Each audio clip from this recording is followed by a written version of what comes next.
से विभूषित सीतानाथ समारंभा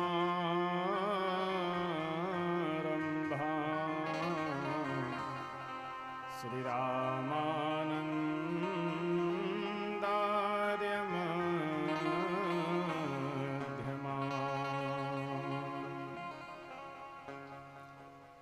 अस्मदाचार्य पर्यन्ता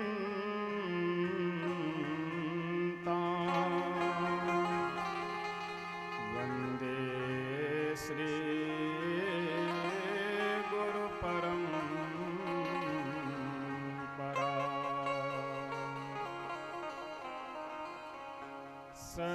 सच्चिदानंद रूपाय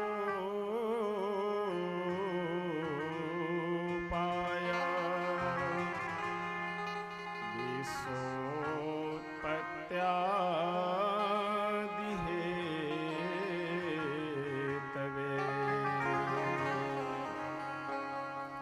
तापत्रय विनाशाय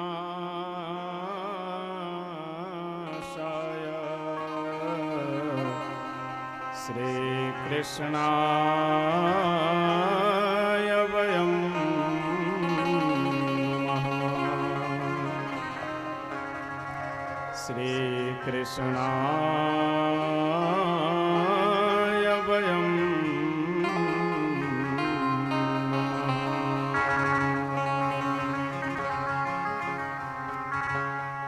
आइए हम सभी भक्त दो बार भगवान नाम संकीर्तन करते हैं। श्री कृष्ण गोविंद हरे मुरारे हे नाथ नारायण वासुदेव। श्री कृष्ण गोविंद हरे मुरारे हे नाथ नारायण वासुदेव।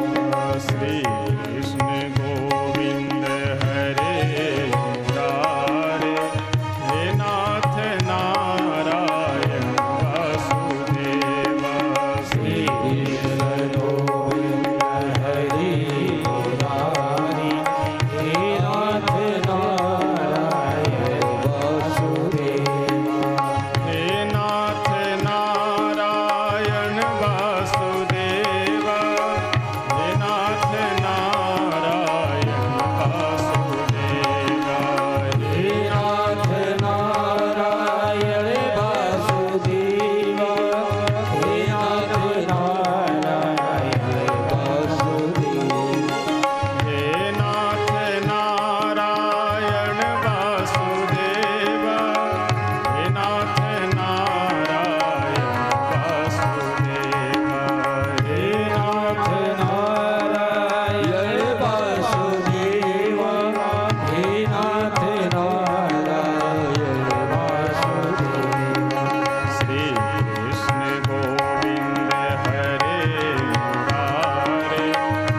श्री सीताराम नाम भगवान के, श्री राधा कृष्ण भगवान के, श्री अयोध्या धाम के, श्री सरयू मैया के, श्री वृंदावन धाम के, श्री यमुना मैया के, श्रीमद्भागवत भगवान के, श्री विष्णु महायज्ञ के, श्री हनुमान जी महाराज के, श्री शंकर भगवान के, श्री भृगु जी महाराज के, श्री सद्गुरुदेव भगवान के, जय जय सीताराम।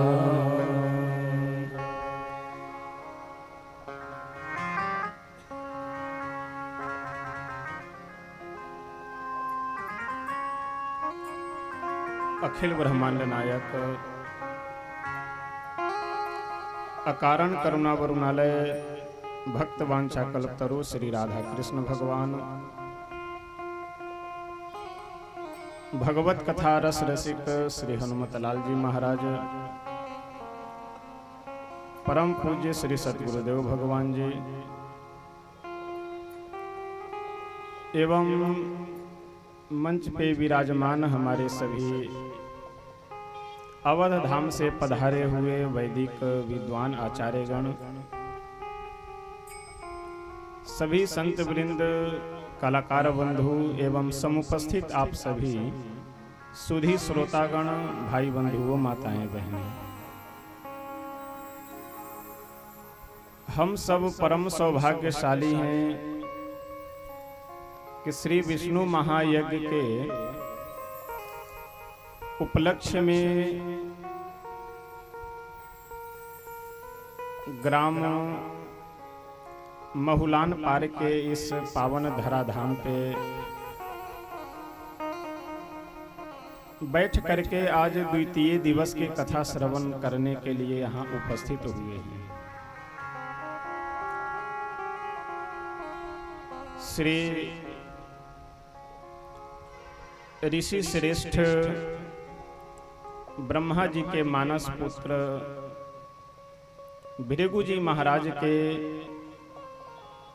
पावन तपस्थली यानी उनके नाम से जुड़ी हुई जो भूमि है, ऐसे इस भृगु क्षेत्र यानी जिसे वर्तमान समय में तो बलिया कहा जाता है, लेकिन मुख्य रूप से श्री भृगु जी महाराज के माध्यम से भृगु जी के नाम से जिस भूमि की ख्याति है, ऐसे भूमि पे जिस व्यक्ति को जन्म लेने का सौभाग्य मिला, उसमें भी भगवान की कृपा है।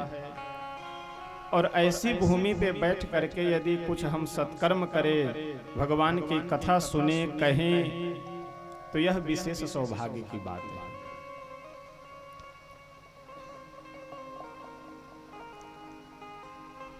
यह सुअवसर जो हम लोगों के सामने उपस्थित है, इसके पीछे भगवान की बहुत बड़ी महती कृपा भी है और हम लोगों का किसी न किसी जन्म का सुंदर सत्कर्म, सुंदर पुण्य उदित है कि जिसके कारण यह सुअवसर हम लोगों को प्राप्त हो रहा है। अब प्रश्न यह उठता है मन में कि जब भगवान की कृपा से ही ऐसा अवसर प्राप्त हो सकता है, तो फिर पुण्य की क्या आवश्यकता है? और जब पूर्व जन्म के पुण्यवश, प्रारब्धवश ऐसा सुअवसर हम लोगों को मिल सकता है, तो भगवान की कृपा की क्या जरूरत है? लेकिन ध्यान दीजिएगा,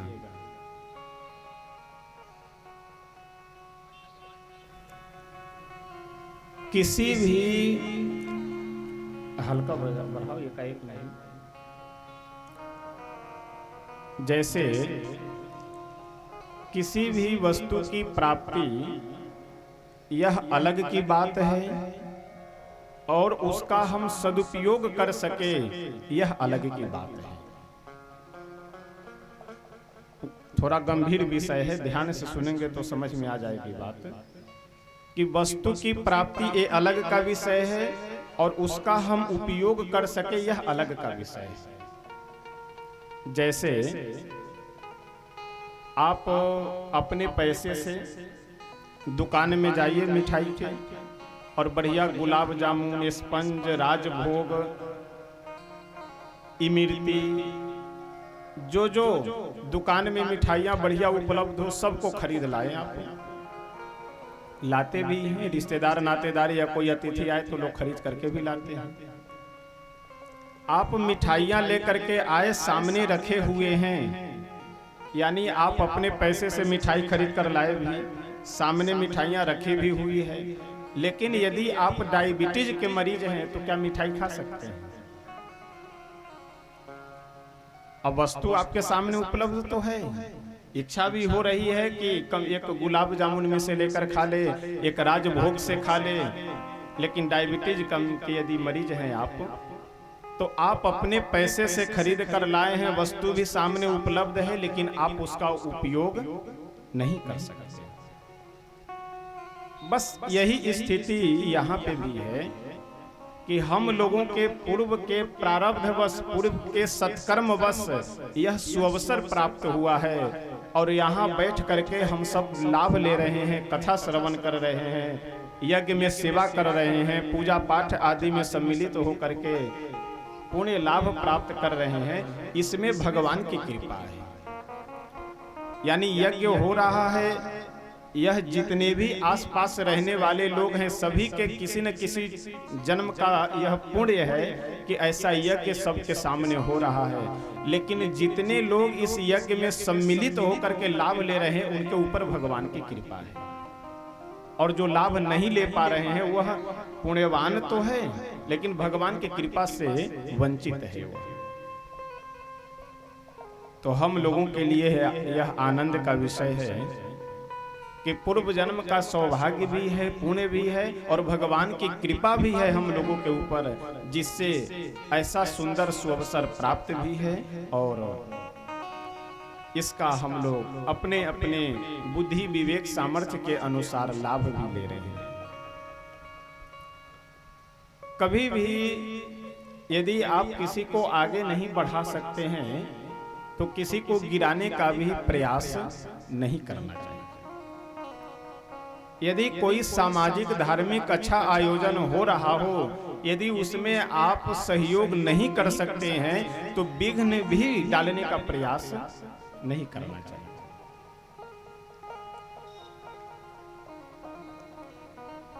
इस श्री विष्णु महायज्ञ के जो हमारे मुख्य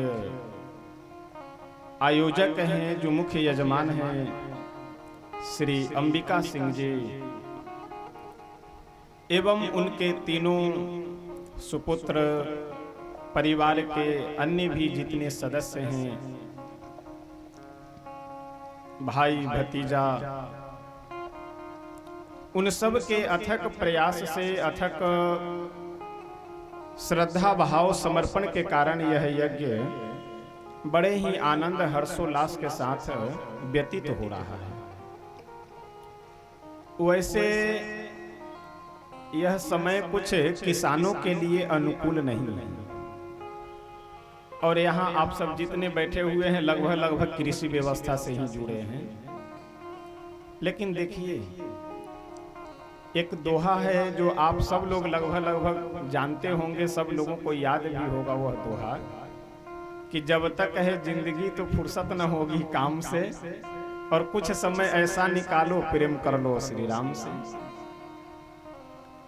तो पूरे 12 महीने में कोई भी ऐसा महीना नहीं है कि जिस महीने में कोई भी समस्या न हो, कोई दिक्कत न हो, निर्विघ्नता से कोई भी आयोजन हो जाए। हमेशा कुछ न कुछ समस्याएं, कुछ न कुछ परेशानी लगी रहती है।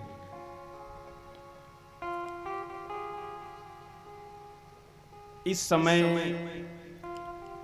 गर्मी अब धीरे धीरे अधिक बढ़ रही है।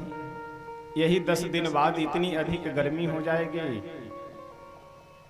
कि दिन भर शांति से कहीं भी रह पाना संभव नहीं है। उसके बाद बारिश का समय आ जाएगा।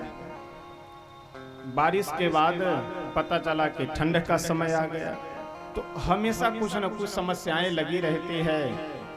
तो इसलिए जहाँ कहीं पे भी इस तरह के आयोजन हो, इस तरह के कार्यक्रम हो, यज्ञ आदि हो, अपने गृह कार्यों से समय निकाल करके अवश्य वहाँ हम लोगों को जाना चाहिए, सम्मिलित होना चाहिए। कथा सुनकर या जो भी वहाँ पे आयोजन हो रहे हो उसमें सम्मिलित हो करके हम लोगों को पुण्य लाभ प्राप्त करना चाहिए।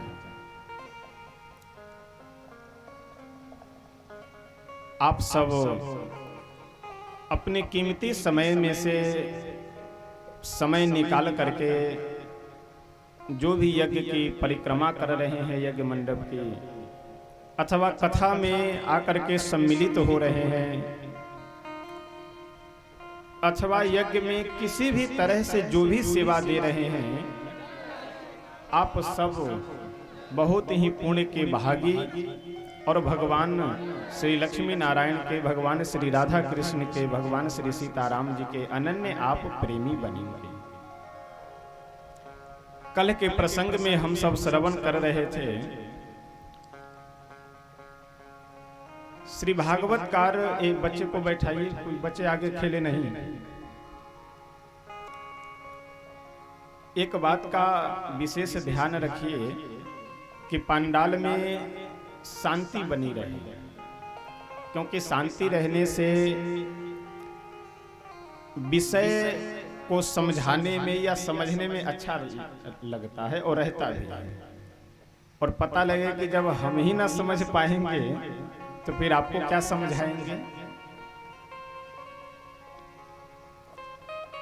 भागवतकार श्री वेदव्यास जी सर्वप्रथम तो भगवान श्री कृष्ण की वंदना करते हैं। कहाँ पे? महात्म्य के प्रकरण में। उसके बाद नैमिषारण्य में, जो अपने उत्तर प्रदेश के ही सीतापुर डिस्ट्रिक्ट में विद्यमान परम पावन तीर्थ है नैमिषारण्य, उस नैमिषारण्य के प्रसंग को वर्णन करते हुए कहते हैं, नैमिषे सूत मासेना मभिवाद्य महामतीं कथामृत रसास्वादः कुशलः सौनको ब्रवीत्। नैमिषे सूतमासीनम् अभिवाद्य महामतिं कथामृत रसास्वादः कुशलः सौनको ब्रवीत्। नैमिषारण्य में बैठ करके श्री सौनकादिक 88,000 ऋषि श्री सूत जी महाराज को अपनी व्यास गद्दी पे बिठा करके और उनसे कुछ प्रश्न पूछते हैं।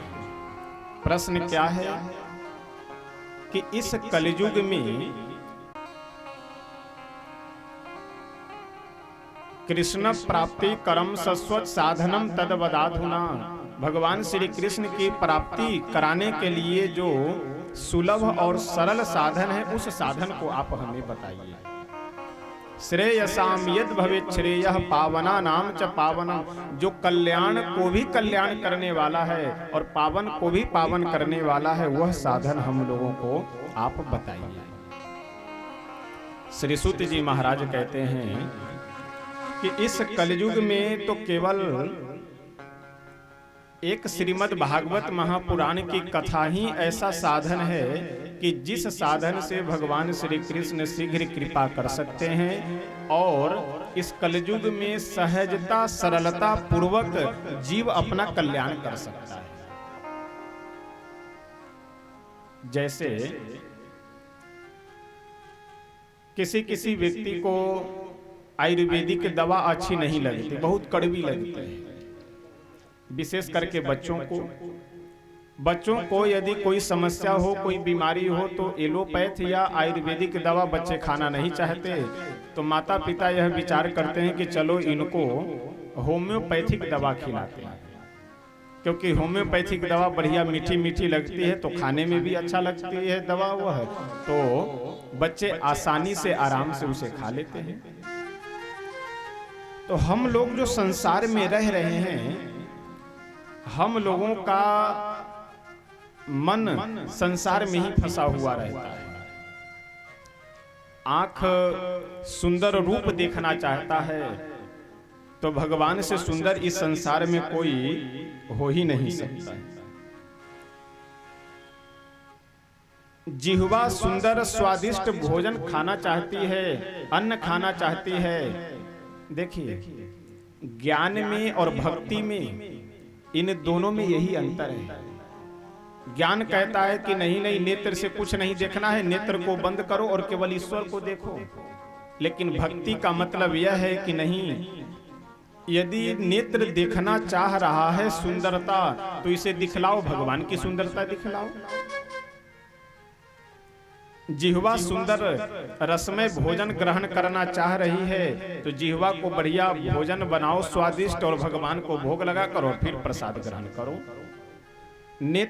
कान बढ़िया संगीत भजन आदि सुनना चाह रहा है तो ज्ञान का मतलब यह है कि कान से कुछ सुनना नहीं है, कान बंद कर करके, नेत्र भी बंद कर करके केवल ईश्वर का चिंतन करना है, ईश्वर को सुनना है, ईश्वर को देखना है। लेकिन कान सुंदर संगीत सुनना चाह रहा है तो भक्ति का यही प्रभाव है, भक्ति की यही विशेषता है कि कान को बढ़िया भजन सुनाइए, बढ़िया भगवान का संकीर्तन सुनाइए। यानी हम संसार में रहते हुए, घर परिवार में रहते हुए भी कैसे हम भगवान की ओर मुड़ सकते हैं, यह यहाँ पे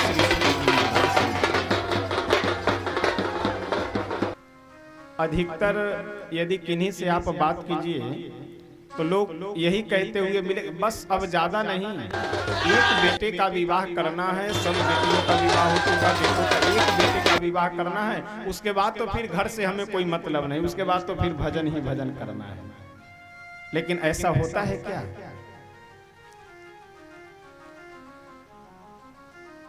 हम लोग इस आशा में घर में बैठे रहते हैं कि जब सारे काम हमारे समाप्त हो जाएंगे तो फिर हम बैठ करके भगवान का भजन करेंगे।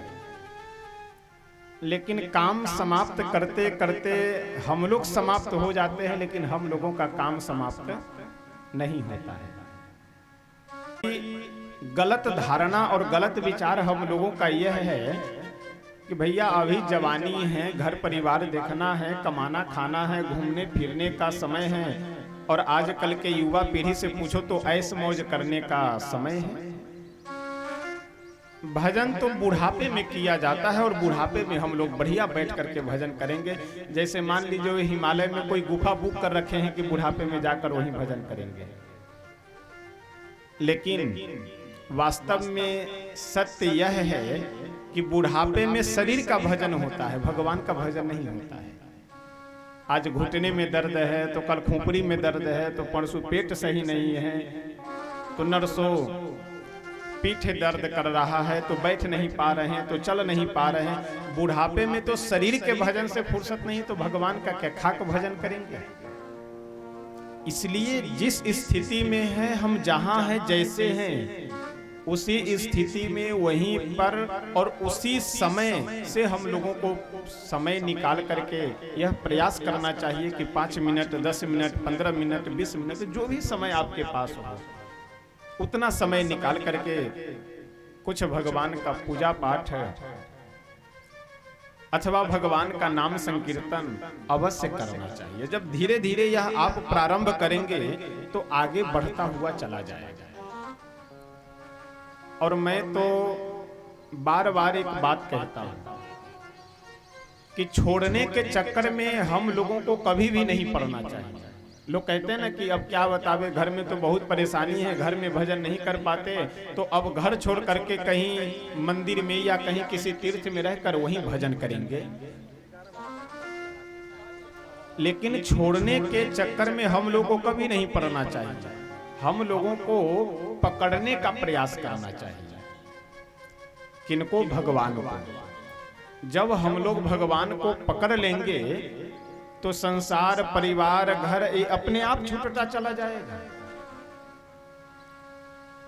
और यदि जबरदस्ती घर परिवार छोड़ने का आप प्रयास करेंगे तो फिर स्थिति वही होगी कि आए थे हरि भजन को ओटन लगे कपास।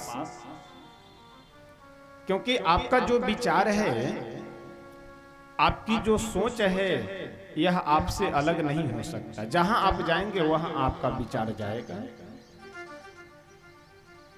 तो भले ही जगह बदल गया, भले ही भेष बदल गया, लेकिन विचार आपका वही है। एक देहाती कहावत है ना कि चोर चोरी से जाए लेकिन तुम्बा फेरी से नहीं जा सकता है।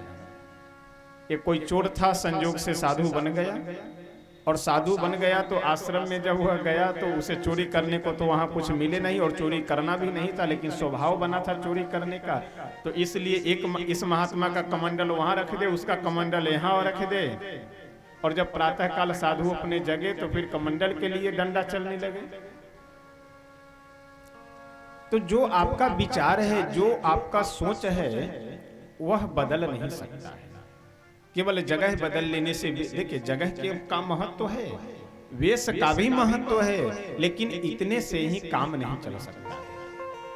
और विचार में परिवर्तन तो तब होगा कि जब आप प्रारंभ से ही प्रयास करेंगे, भगवान की कथा सुनेंगे, भगवान का नाम संकीर्तन करेंगे, तभी विचार में परिवर्तन होगा। और फिर घर छोड़ने की आवश्यकता नहीं है, धीरे धीरे अपने आप छूटता चला जाएगा। एक बहुत सुंदर प्रसंग है कि किसी गांव में एक भगत रहते थे। नारद जी एक बार भगवान वैकुंठाधिपति के पास पहुंचे और जाकर के प्रभु से बोले। क्यों बोले? क्योंकि एक भगत जी जो थे वो भगवान की बढ़िया फोटो लगा करके और फोटो के सामने अगरबत्ती जलाकर भगवान से प्रार्थना कर रहे थे और यह कह रहे थे कि हे प्रभु, अब इस संसार से मैं ऊब गया हूँ, अब जल्दी हमें ऊपर उठा लीजिए और अपने लोक में। दृश्य जब नारद जी देखे तो नारद जी को बहुत दया आई और गए वैकुंठ में भगवान नारायण से बोले कि प्रभु, इस संसार में बहुत ऐसे भक्त हैं कि जो आपके लोक में वैकुंठ में आना चाहते हैं, तो उन लोगों को आप बुला क्यों नहीं लेते? वैकुंठ में अकेले अकेले आप पड़े रहते हैं, कभी कदाप कोई आता जाता है, और संसार में बहुत से ऐसे भक्त हैं कि जो आपके वैकुंठ में आना चाहते हैं, आपके लोक में आना चाहते हैं। भगवान नारायण बोले नारद जी से कि नारद जी, इस संसार में जितने आपको भगत दिखाई पड़ते हैं, इसमें भगत कम है, ठगत ज्यादा है। भक्त उसमें कम है, ये बोलते कुछ और हैं, करते कुछ और हैं। नारद जी बोले कि नहीं नहीं, ऐसा नहीं है। यदि आप आदेश दीजिए तो मैं मृत्यु लोक से बहुत से भक्तों को ला करके वैकुंठ में रख दूं, जो आपके अनन्य भक्त हैं। भगवान विष्णु बोले कि अच्छी बात है, जाइए आप लेकर के आइए। नारद जी जिस भक्त को देख करके अभी गए थे, उसी के पास तुरंत आ गए। आकर के बोले कि अरे भक्तराज, मैं वैकुंठ से आया हूं, तुम्हें वैकुंठ लेकर चलने के लिए, चलो मेरे साथ वैकुंठ। वह भक्त बोला, नारद बाबा, मेरे जीवन में किसी बात की कमी नहीं है, बस एक समस्या है कि मुझे कोई संतान नहीं है। यदि एक बेटा हो जाता तो फिर यहाँ से चलने में अच्छा रहता, क्योंकि वंश चलना चाहिए, कोई जल देने वाला तो होना चाहिए। नारद जी अपने मन में विचार किए, चलो कोई बात नहीं, एक बेटा हो जाए। आशीर्वाद दे करके गए। संजोग की बात, कुछ वर्ष बाद एक पुत्र की प्राप्ति हो गई। नारद जी जब 2-4 वर्ष बाद पुनः आए लेने के लिए और भक्त से बोले कि अरे भक्तराज, चलो मेरे साथ वैकुंठ, अब तो तुम्हें पुत्र की प्राप्ति हो गई। वह भक्त बोला कि बाबा कैसी बात करते हैं, अरे इस बेटे का विवाह कर दे, उसके बाद तो फिर वैकुंठ चलना ही है। उसके बाद करना क्या है, फिर तो वैकुंठ ही चलना है। नारद जी बेचारे सोचे कि जब इतना दिन इंतजार किए हैं तो कुछ दिन और सही। वहां से चले गए। जब 5-10 वर्ष बाद वापस लौटे तो देखे कि उसका विवाह हो चुका है। लेकिन विवाह हुए कई वर्ष व्यतीत हो गए हैं और अभी तक बेटे को बेटा नहीं हो रहा था। और आप जानते हैं कि विवाह के यदि 2-3 वर्ष तक कोई संतान न हो तो परिवार में सब चिंतित होने लगते हैं कि कोई समस्या तो नहीं है। नारद जी आए आकर के बोले कि भक्तराज, अब तो तुम्हारे बेटे का विवाह भी हो गया, अब तो चलो वैकुंठ।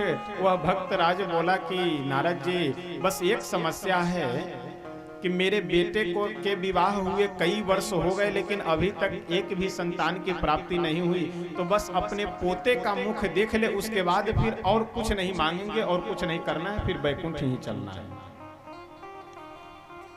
नारद जी आशीर्वाद दे करके गए।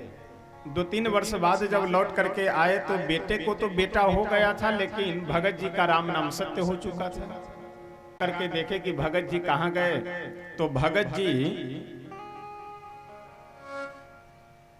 भगत जी संजोग से गधे की योनि में चले गए, यानी मरने के बाद गधे की योनि में जन्म लिए। और गधा भी जो बने तो उस गधे को खरीद करके इनका बेटा ही ले आया था, यानी भगत जी जो मरे थे इनका बेटा ही उस गधे को खरीद करके ले आया और खूब काम करवाता था।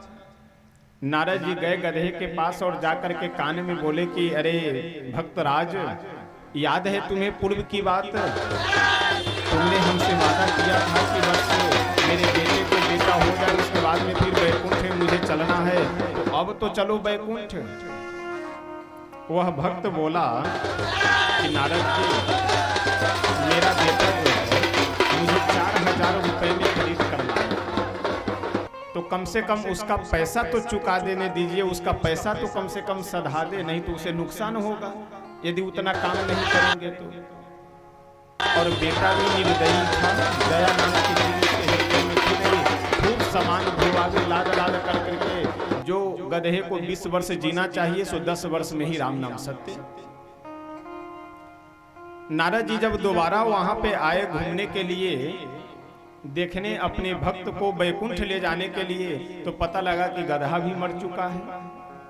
फिर ध्यान लगा करके देखे कि मेरा भक्त गया कहाँ, तो पता चला कि गधे की योनि को छोड़ करके वह भक्त अपने ही घर के नाली में मेढक बन करके पड़ा हुआ है। नारद जी गए, अंत में जाकर के हाथ जोड़कर बोले कि अरे भक्तराज, इतने दिनों से परेशान कर रहे हो, कम से कम अब तो चलो वैकुंठ की मेरी इज्जत रह जाए वहां पे। वह जो भक्तराज था ऊपर नेत्र करके मेढक की योनि में ही नारद जी की ओर नेत्र करके बोला कि ऐसा है बाबा, आपको इस संसार में और कोई नहीं मिला है वैकुंठ ले जाने के लिए, जाइए यहाँ से चले जाइए, मुझे वैकुंठ नहीं जाना है। अब नारद जी बेचारे मुख लटकाए वहां से वैकुंठ आए, जैसे आए वैसे भगवान विष्णु बोले कि क्यों नारद जी, आपको गए बहुत दिन हो गया और अभी तक किसी एक भक्त को लेकर के नहीं आए। नारद जी बोले कि प्रभु सही आप कह रहे थे कि यह सब बोलते तो हैं लेकिन गले से ऊपर बोलते हैं, गले से नीचे नहीं। और हम लोगों की विडंबना यही तो है, तन मन धन सब तेरा, कुछ दिन प्रतिदिन स्तुति करते हैं, लेकिन अगर भगवान को चढ़ाने की बात आ जाए तो जो वस्तु बिल्कुल उपयोग लायक नहीं है उस वस्तु को हम लोग चढ़ाते हैं। आश्चर्य की बात है, दुकान में यदि आप सुपारी लेने के लिए जाइए तो दुकानदार सबसे पहले पूछता है कि खाने वाली सुपारी चाहिए या चढ़ाने वाली सुपारी।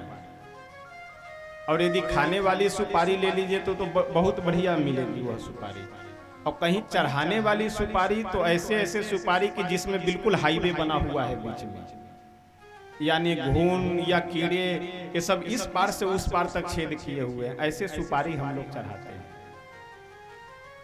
और महाराज पूजा पाठ में लोग आजकल, सबकी बात मैं नहीं कह रहा हूं, लेकिन अधिकतर पूजा पाठ में तो लोग ऐसी धोती चढ़ाते हैं पंडित जी को कि अगर वो पंडित जी बेचारे एक धोती पहन ले तो उनकी इज्जत ही ना बचे, इज्जत चली जाए। कम से कम 3-4 धोती को इकट्ठा कर करके पहने तब उनका कम इज्जत बचे। यह हम लोगों की स्थिति है। देखिए, मिलावट चाहे वस्तु में हो चाहे भाव में हो, कहीं भी मिलावट ठीक नहीं है। हम लोग अगरबत्ती दो जगह पे जलाते हैं। कहां कहां? अगरबत्ती हम लोग दो जगहों पे जलाते हैं, एक भगवान के सामने और दूसरा अगरबत्ती अपने कमरे में। यानी एक भगवान के मंदिर में और एक अपने कमरे में। लेकिन भगवान के सामने हम लोग अगरबत्ती जलाते हैं तो भगवान आते नहीं हैं। और भगवान के सामने अगरबत्ती क्यों जलाते हैं? भगवान को बुलाने के लिए।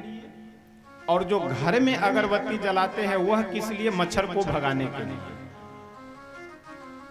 समझ गए?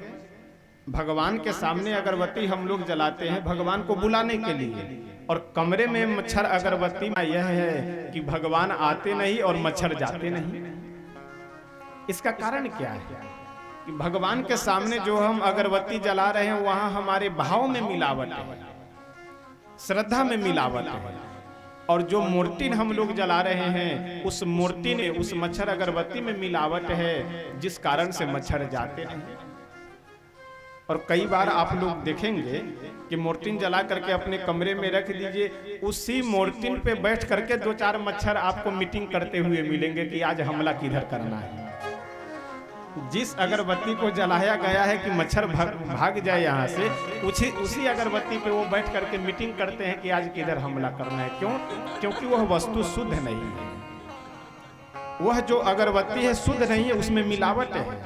तो चाहे मिलावट किसी वस्तु में हो अथवा भाव में हो, कहीं पे भी मिलावट अच्छा नहीं है। श्री गोस्वामी तुलसी बाबा एक बहुत सुंदर चौपाई लिखते हुए कहते हैं कि भगवान को कुछ और नहीं, भगवान को केवल निर्मल प्रेम चाहिए, मल से रहित, स्वार्थ से रहित प्रेम चाहिए। निर्मल मन जन सो मोहि पावा, निर्मल मन जन सो मोहि पावा, निर्मल मन जन सो पावा, मोहि कपट छल छिद्र भावा, मोहि कपट छल छिद्र भावा, निर्मल मन जन सो मोहि पावा, निर्मल मन जन सो मोहि पावा, निर्मल मन जन सो मोहि पावा, मोहि कपट छल छिद्र न भावा। इस चौपाई में गोस्वामी तुलसी बाबा कपट, छल और छिद्र, ये तीन शब्दों का प्रयोग करते हैं। तो विचार यह कर लिया जाए कि कपट किसे कहते हैं, छल किसे कहते हैं और छिद्र किसे कहते हैं। कपट यानी हृदय में कुछ और हो और बोल कुछ और रहे, ये क्या है? ये कपट है। छल क्या है? किसी के साथ हमें व्यवहार करना कुछ और चाहिए और कर कुछ और रहे हैं, यह क्या है? छल है। यानी हृदय में कई बार होता है ना, किसी के दरवाजे पे हम स्वयं प्रत्यक्ष उदाहरण बता रहे हैं आपको, बैठे हुए हैं, अब उसी समय कोई दूसरा व्यक्ति आया, जैसे अरे आइए आइए भाई साहब, आपको देख करके तो हमारा हृदय बिल्कुल प्रसन्न हो गया, गदगद हो गया, हम धन्य हो गए। और जैसे वह आदमी उठ करके गया, तुरंत बोलता है महाराज जी क्या बता रहे हैं, इसका मुख नहीं हम देखना चाहते हैं, पता नहीं भगवान कहाँ से इसको भेज देते हैं। हृदय में यह है कि उसे आप देखना नहीं चाह रहे हैं, लेकिन जैसे दरवाजे पे आया वैसे आप बनावटी भाव प्रकट कर रहे हैं कि आपको देख करके तो हमारा हृदय प्रसन्न हो गया, मन प्रसन्न हो गया। यह क्या है? यह कपट है। हृदय में तो कुछ और है और बाहर कुछ और बोल रहे हैं। हम लोग भी तो भगवान के सामने कपट करते हैं। एक कहावत है कि कोई रिश्तेदार किसी के यहाँ पे आए घूमने के लिए, तो उसके रिश्तेदार बोले कि वाह भाई, मकान तो आप बहुत बढ़िया बनाए हैं, गाड़ी भी बहुत अच्छी लिए हैं, व्यवस्था भी बहुत अच्छी है आपकी यहाँ घर की। तो घर वाला व्यक्ति, घर का मालिक बोला कि बस एक घर भी आपका है, मकान भी आपका है, सारी व्यवस्था जो कुछ भी है सब आपकी ही व्यवस्था है, बस छूना मत, नहीं तो पता लगे कि हम कह दिए कि गाड़ी आपकी है तो अब चाबी मांगने लगूं। ये जितनी भी वस्तुएं हैं सब आप ही की है, लेकिन छूना मत। यही स्थिति हम लोगों की है। हम लोग भगवान से कह तो देते हैं कि प्रभु तन मन धन सब तेरा, क्या लागे मेरा, तेरा तुझको अर्पण, लेकिन केवल गले से ऊपर है, छूना मत। यह जो शब्द है, यह जो हम लोग बोलते हैं प्रभु से, क्या है? यही कपट है, छल क्या है? करना कुछ और चाहिए और करते कुछ और है। समय आया अथवा सावन का समय आया तो बिल्कुल लोगों के अंदर शंकर भगवान आकर के बैठ जाते हैं। और जिस मंदिर में पूरे 11 महीने तक कोई व्यक्ति एक दीपक जलाने न गया हो, एक अगरबत्ती जलाने न गया हो, उस मंदिर में भी सावन के समय देखिए लाइन लगी रहती है। जैसे कि श्रावण में शंकर भगवान मंदिर में आते हैं और उसके बाद भाग जाते हैं, वहां से मंदिर में रहते ही नहीं।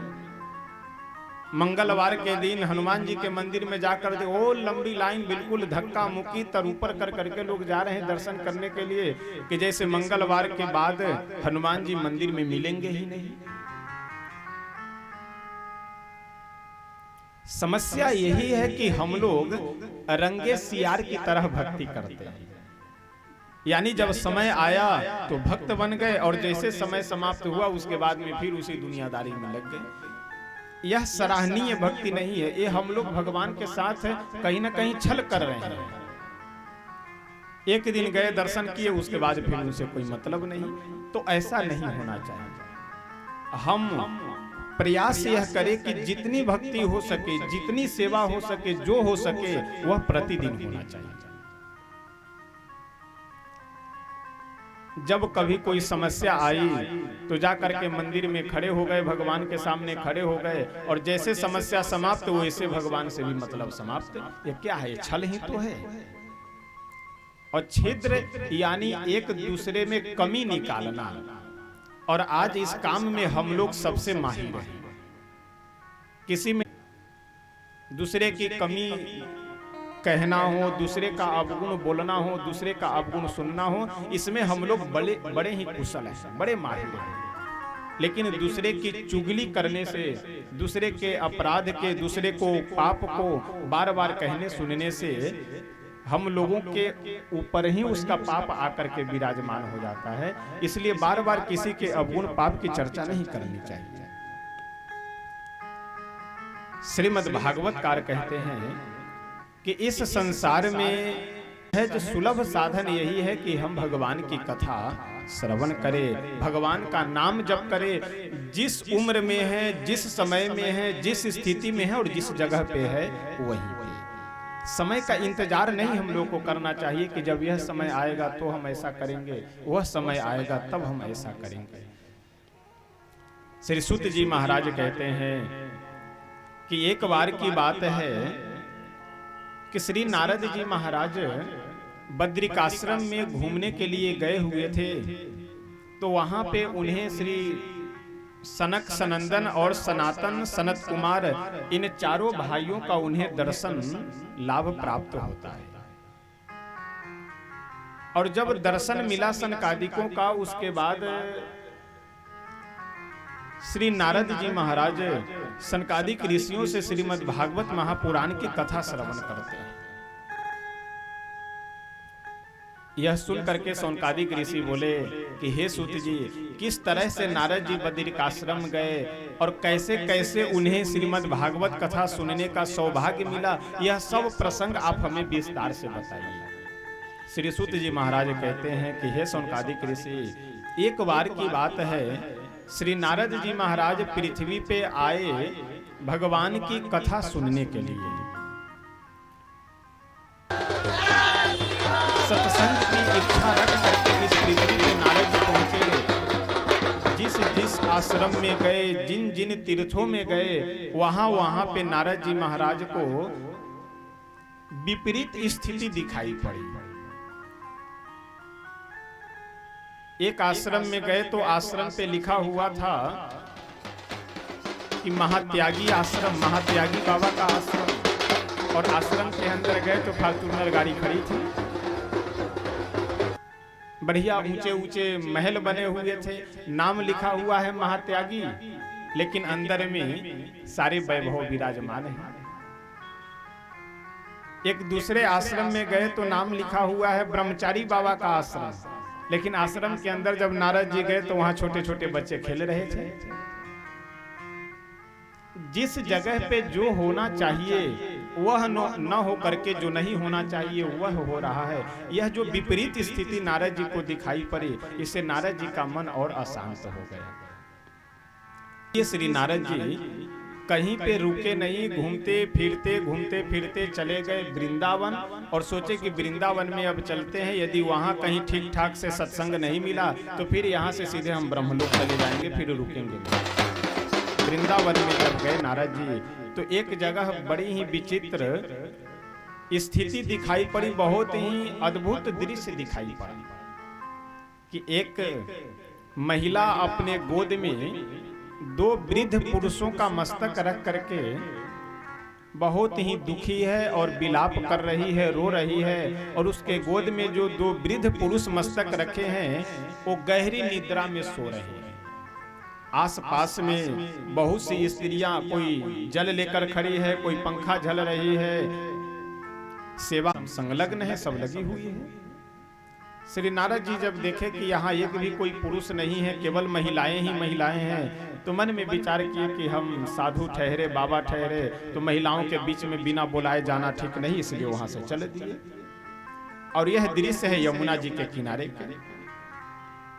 जैसे ही नारद जी महाराज वहां से निकले, सो वह महिला जो अपने गोद में दो वृद्ध पुरुषों का मस्तक रख करके रो रही थी, वह जोर जोर से आवाज देती है और कहती है, भो भो साधो क्षणं तिष्ठ मच्चिन्तामपि नाशय दर्शनं तव लोकस्य सर्वथा गहरं परम। भो भो साधो क्षणं तिष्ठ मच्चिन्तामपि नाशय। हे महात्मा जी, हे साधु, कुछ क्षण ठहरिए और मेरी चिंता को दूर कर करके जाइए, क्योंकि दर्शनम तव लोकस्य सर्वथा गहरं परम। हे नारद जी, आप जैसे संतों का दर्शन तो इस संसार में संसारियों के लिए कल्याण प्रद है। यानी आप संतों का दर्शन होना यानी सारे संकटों का, दुख का हरण हो जाना, तो आप मेरे दुख को बिना हरण किए यहाँ से चले जा रहे हैं, यह उचित नहीं है। तो कृपा कर करके आइए और मेरे दुख की निवृत्ति करने के बाद आप जाइए। नारद जी देखे कि बुला रही है तो हमें अवश्य जाना चाहिए, और श्री नारद जी महाराज पास में गए, जाकर के पूछे कि काशी त्वं का विमौ चेमा नार्यः का पद्मलोचना वद देवी सविस्तारम स्वस्य दुखस्य कारणम। नारद जी बोले कि हे देवी, तुम कौन हो? तुम्हारे गोद में ये जो दो वृद्ध पुरुष मस्तक रख करके सो रहे हैं, ये दोनों कौन हैं? और तुम्हारे आसपास जो ये स्त्रियां खड़ी हैं, ये सब कौन हैं? वह महिला जो आवाज देकर बुलाई थी, वह बोली कि हे नारद जी, हे बाबा, अहम भक्ति रीति ख्याता, मेरा नाम भक्ति है। इमऊ में तनयऊ मतऊ, ये मेरे गोद में जो दोनों पुरुष सो रहे हैं, ये दोनों मेरे पुत्र हैं। और मेरी आसपास जितनी भी स्त्रियां खड़ी है, गंगा द्याह सरितस चेमा, ये जितनी भी स्त्रियां हैं, ये सब गंगा, यमुना, सरस्वती, सरयू आदि ये सब स्त्रियां मेरी सेवा के लिए खड़ी है यहाँ। अब नारद जी का आश्चर्य तो और बढ़ गया कि माँ की अवस्था नवयुवक की है, यानी नवयुवती है, युवावस्था में है, और बेटा बूढ़ा है। यह दृश्य समझ में नहीं आ रहा है, जबकि नियम यह है कि माँ को वृद्धावस्था में होना चाहिए और बेटे को नवयुवक होना चाहिए। नारद जी जब पूरा प्रसंग सुने तो भक्ति महारानी बोली कि ऐसा है, मेरा जन्म तो दक्षिण में हुआ है, लेकिन कई राज्यों में मैं घूमने के बाद जब गुजरात में पहुंचे तो गुजरात में भी मुझे शांति नहीं मिली, मेरा मन प्रसन्न नहीं हुआ। उसके बाद जब मैं वापस वृंदावन यहाँ आकर के घूमती फिरती पहुंची तो वृंदावन में मैं तो नवयुवती हो गई, लेकिन जो दोनों मेरे पुत्र है ज्ञान वैराग्य नामानव, एक का नाम है ज्ञान, दूसरे का नाम है वैराग्य, ये दोनों मेरे पुत्र वृद्ध हो गए। क्यों? क्योंकि वृंदावन में भक्ति का सम्मान तो है लेकिन ज्ञान वैराग्य का सम्मान नहीं है, इसलिए वृंदावन में भक्ति महारानी नवयुवती हो गई लेकिन ज्ञान वैराग्य वृद्ध हो गए। नारद जी उपनिषद के मंत्रों का बार बार पाठ करके सुनाए, श्रीमद् भगवत गीता का पाठ करके सुनाए, वेद मंत्रों का पाठ करके सुनाए, लेकिन फिर भी ज्ञान वैराग्य निद्रा से जगे नहीं। तो अंत में नारद जी बहुत चिंतित होकर के सोचने लगे कि अब क्या किया जाए, अब क्या करें। तब आकाशवाणी हुई कि ऐसा है नारद जी, आप यह पाठ करके मत सुनाइए, केवल सत्कर्म कीजिए। अब नारद जी और परेशान की बताओ के लिए श्री नारद जी महाराज वहां से चल पड़ते हैं और भक्ति महारानी से बोले कि आप बिल्कुल चिंता मत कीजिए, जब तक मैं आपके कष्ट को दूर नहीं कर दूंगा, जब तक आपके दुख को मैं समाप्त नहीं कर दूंगा, तब तक मैं चैन से बैठूंगा नहीं। श्री नारद जी महाराज वहां से खोजने के लिए कि सत्कर्म क्या है, इस प्रश्न का उत्तर पाने के लिए जब निकले तो अनेक ऋषि मुनियों के पास गए, महात्माओं के पास गए, लेकिन कोई भी उत्तर देने में समर्थ नहीं हो पाया। धीरे धीरे घूमते फिरते बद्री नारायण यानी जहां पे नर नारायण भगवान हैं उत्तराखंड में, उस बद्री नारायण में, बद्री विशाल में श्री नारद जी पहुंचे तो वहां पे इनके बड़े भाइयों का दर्शन हो गया। बड़े भाई यानी सनकादिक ऋषि, सनक, सनंदन, सनातन और सनत कुमार, ये चारों भाई सदैव पंचहायन संयुक्ता पूर्वे शामपि पूर्वजा, ये चारों भाई ब्रह्मा जी के सर्वप्रथम पुत्र हैं, यानी सबसे बड़े पुत्र हैं। और चारों भाइयों का केवल एक काम है, दूसरा काम नहीं, केवल एक काम। चारों में से एक कथावाचक बन जाते और बाकी तीन श्रोता बन जाते हैं। जहां भी रहते हैं वहां केवल कथा कहना, कथा सुनना और दुनियादारी की कोई चर्चा नहीं। तो बद्रिकाश्रम में ये चारों भाई आए हुए थे केवल के लिए, लेकिन जब नारद जी को देखे तो नारद जी को देख करके सनकादिक ऋषि बोले कि हे नारद जी, आप संत हो करके, साधु हो करके इतने चिंतातुर हैं, यह ठीक नहीं है। क्योंकि संसार के गृहस्थ लोग यदि दुखी होते हैं तो संतों के पास जाते हैं शांति पाने के लिए, और जब संत ही दुखी हो जाए, संत ही अशांत हो जाए तो संसार के लोग कहां जाकर के शांति प्राप्त करेंगे।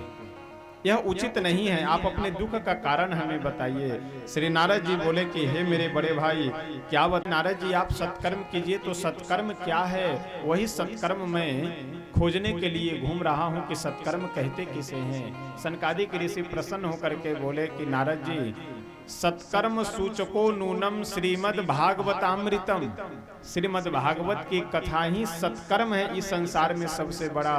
तो इसलिए आप इधर उधर बुद्धि को मत घुमाइए, केवल भक्ति के कष्ट को यदि दूर करना चाहते हैं, ज्ञान वैराग्य को यदि जवान बनाना चाहते हैं, तो आप एक काम कीजिए, श्रीमद् भागवत कथा ज्ञान यज्ञ का आयोजन कीजिए।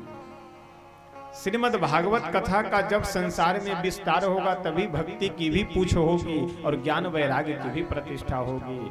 श्री नारद जी महाराज अपने बड़े भाई सनकादिक ऋषियों से बोले कि हे भ्राता, आप कह रहे हैं कि श्रीमद् भागवत वेद रूपी वृक्ष का ही फल है, ठीक। तो जो काम वृक्ष से नहीं हो पाया, क्या वह काम फल से संभव है?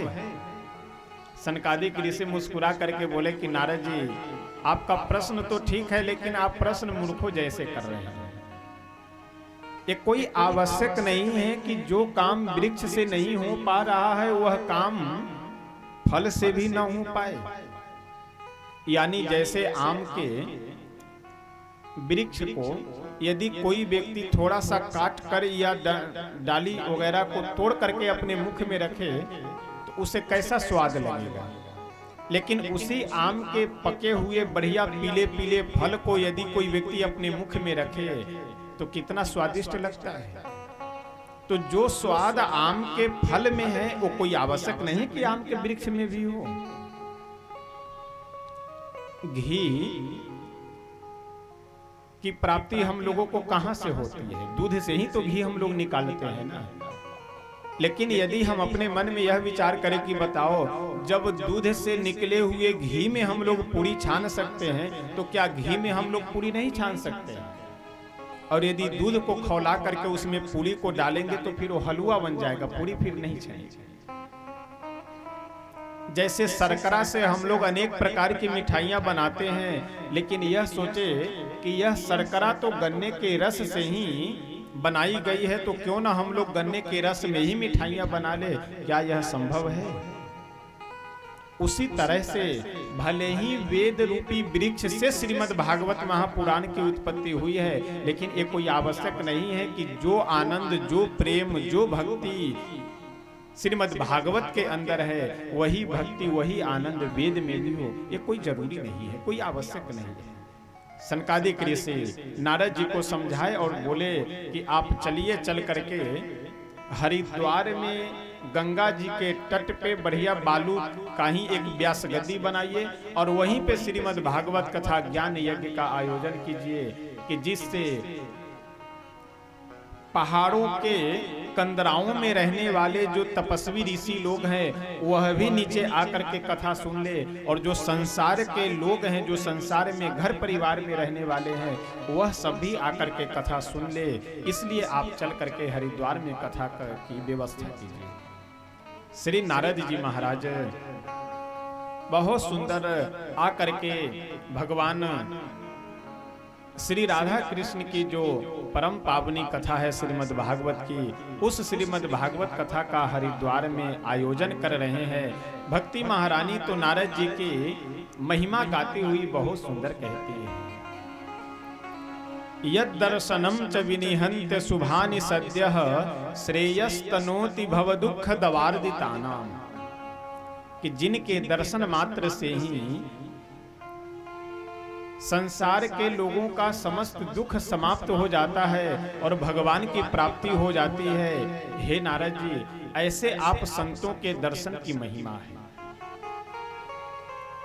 क्योंकि यदि आपका दर्शन जिस किसी संसारिक मनुष्य को मिल जाए उसे भगवान का दर्शन बहुत सहज और सरलता पूर्वक मिल जाता है। और वास्तव में कल के कथा प्रसंग में हम लोग चर्चा किए थे कि सत्संग की हमारे जीवन में आवश्यकता भी है और इतनी महिमा है कि यदि जीवन में हमारे परिवर्तन हो सकता है, बदलाव हो सकता है, तो वह सत्संग के कारण ही हो सकता है। और सत्संग सबसे बढ़िया और सरल शब्दों में समझने के लिए यह है कि संतों का संग करना, अपने से श्रेष्ठ पुरुषों का संग करना, भगवान की कथा सुनना, यही सत्संग है। आइए हम सब एक भजन श्रवण कर करके तब फिर आगे बढ़ेंगे कि वास्तव में कबीर बाबा अपने इस भजन में बहुत सुंदर निवेदन करते हुए कहते हैं, संतन के संग लाग रे। आवाज अधिक है तो तबला हल्का कम कर दीजिए, तबला। संतन के संग लाग रे, तो के संग में लगने से क्या किसी की अच्छी बनी भी है? कबीर बाबा बोले कि बिल्कुल बनी है। मैं नाम बता रहा हूँ, नोट करो। तो नाम बता रहे हैं, ध्रुव जी की बन गई, प्रहलाद जी की बन गई, ध्रुव जी की बन गई, प्रहलाद जी की बन गई, ध्रुव जी की बन गई, प्रहलाद जी की बन गई, ध्रुव जी की बन गई, प्रहलाद जी की बन गई,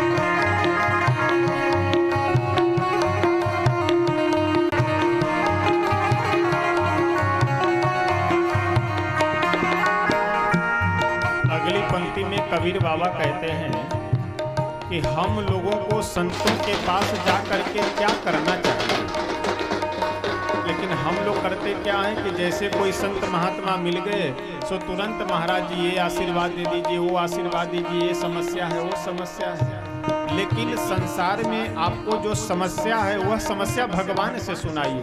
संतों के पास जाइए तो क्या करना चाहिए?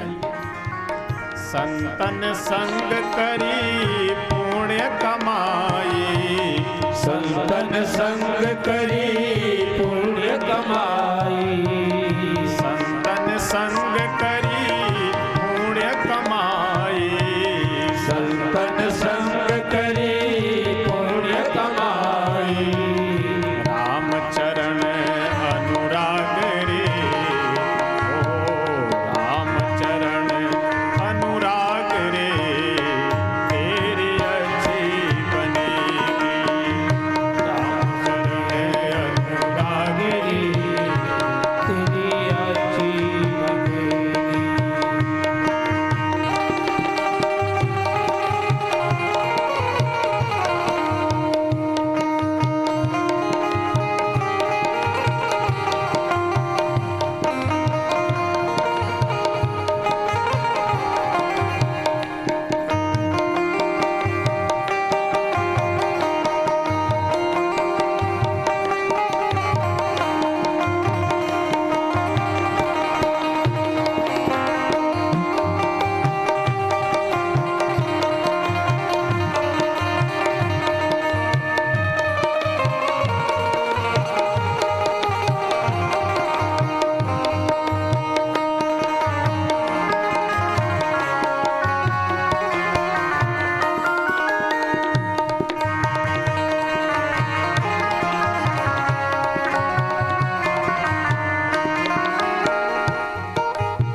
और हम लोग बार बार एक शब्द बोला करते हैं, एक विचार किया करते हैं। जैसे घर में थोड़ी बहुत समस्या हो तो तुरंत यह कहते हैं कि अब घर में रहने की इच्छा नहीं होती, घर छोड़ दें। अरे भाई, घर यदि आप छोड़ देंगे तो जाएंगे कहाँ? तो घर छोड़ने की आवश्यकता नहीं है, घर में रहते हुए पकड़ने की आवश्यकता है। किनको? भगवान को। सुत बित लोक ईसना तेनी, सुत बित लोक ईसना तेनी, सुत बित लोक ईसना तेनी, सुत बित लोक ईसना तेनी, त्याग सके तो त्याग रे, तेरी अच्छी बनेगी, त्याग सके तो त्याग रे,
श्री राधा कृष्ण भगवान की जय।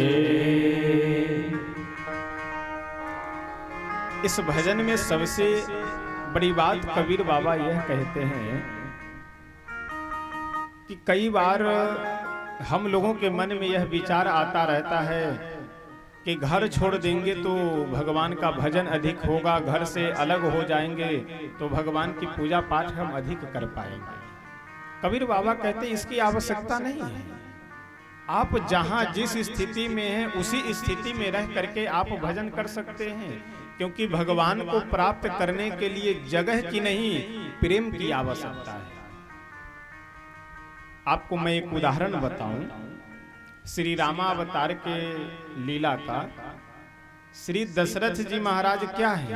गृहस्थ है, गृहस्थ जीवन में रह रहे हैं। और श्री विश्वामित्र जी क्या हैं? विरक्त हैं, साधु हैं।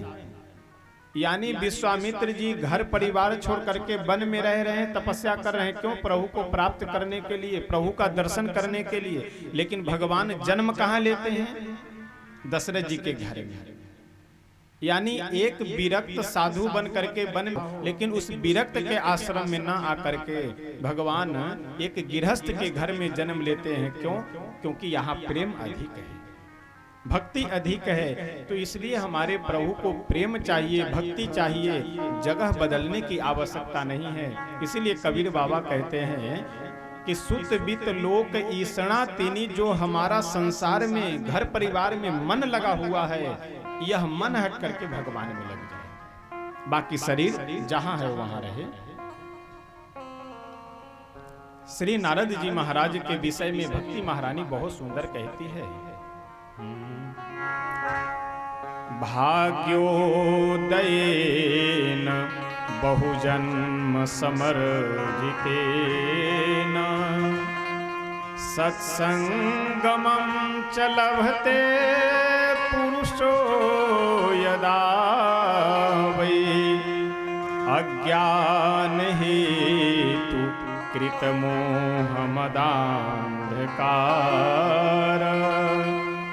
नाशं विधाय तदोदयते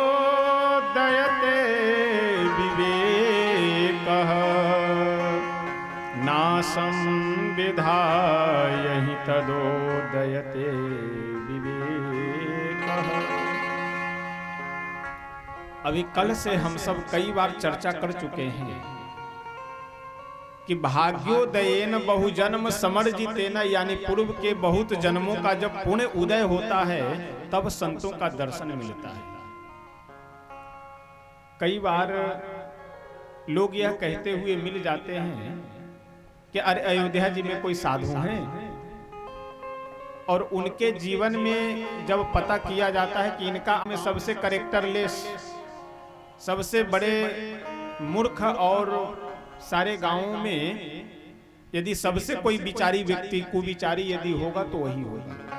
किसी से व्यवहार नहीं, किसी से पटना नहीं, आचरण का भी हीन, छल कपट करने वाला, यानी सारे अवगुण उसमें भरे हुए हैं। लेकिन वह क्या कह रहा है कि अयोध्या जी में कोई साधु है। अरे पहले तुम तो साधु बन जाओ। देखिए, संसार एक सफेद वस्त्र के तरह है, इसके ऊपर आप जैसा रंग डालेंगे वैसा आपको दिखाई देगा। और रंग डालने का मतलब आपकी दृष्टि जैसी होगी वैसी आपको सृष्टि दिखाई पड़ेगी, सीधी सी बात है। एक बहुत सुंदर प्रसंग है श्रीमद् वाल्मीकि रामायण का।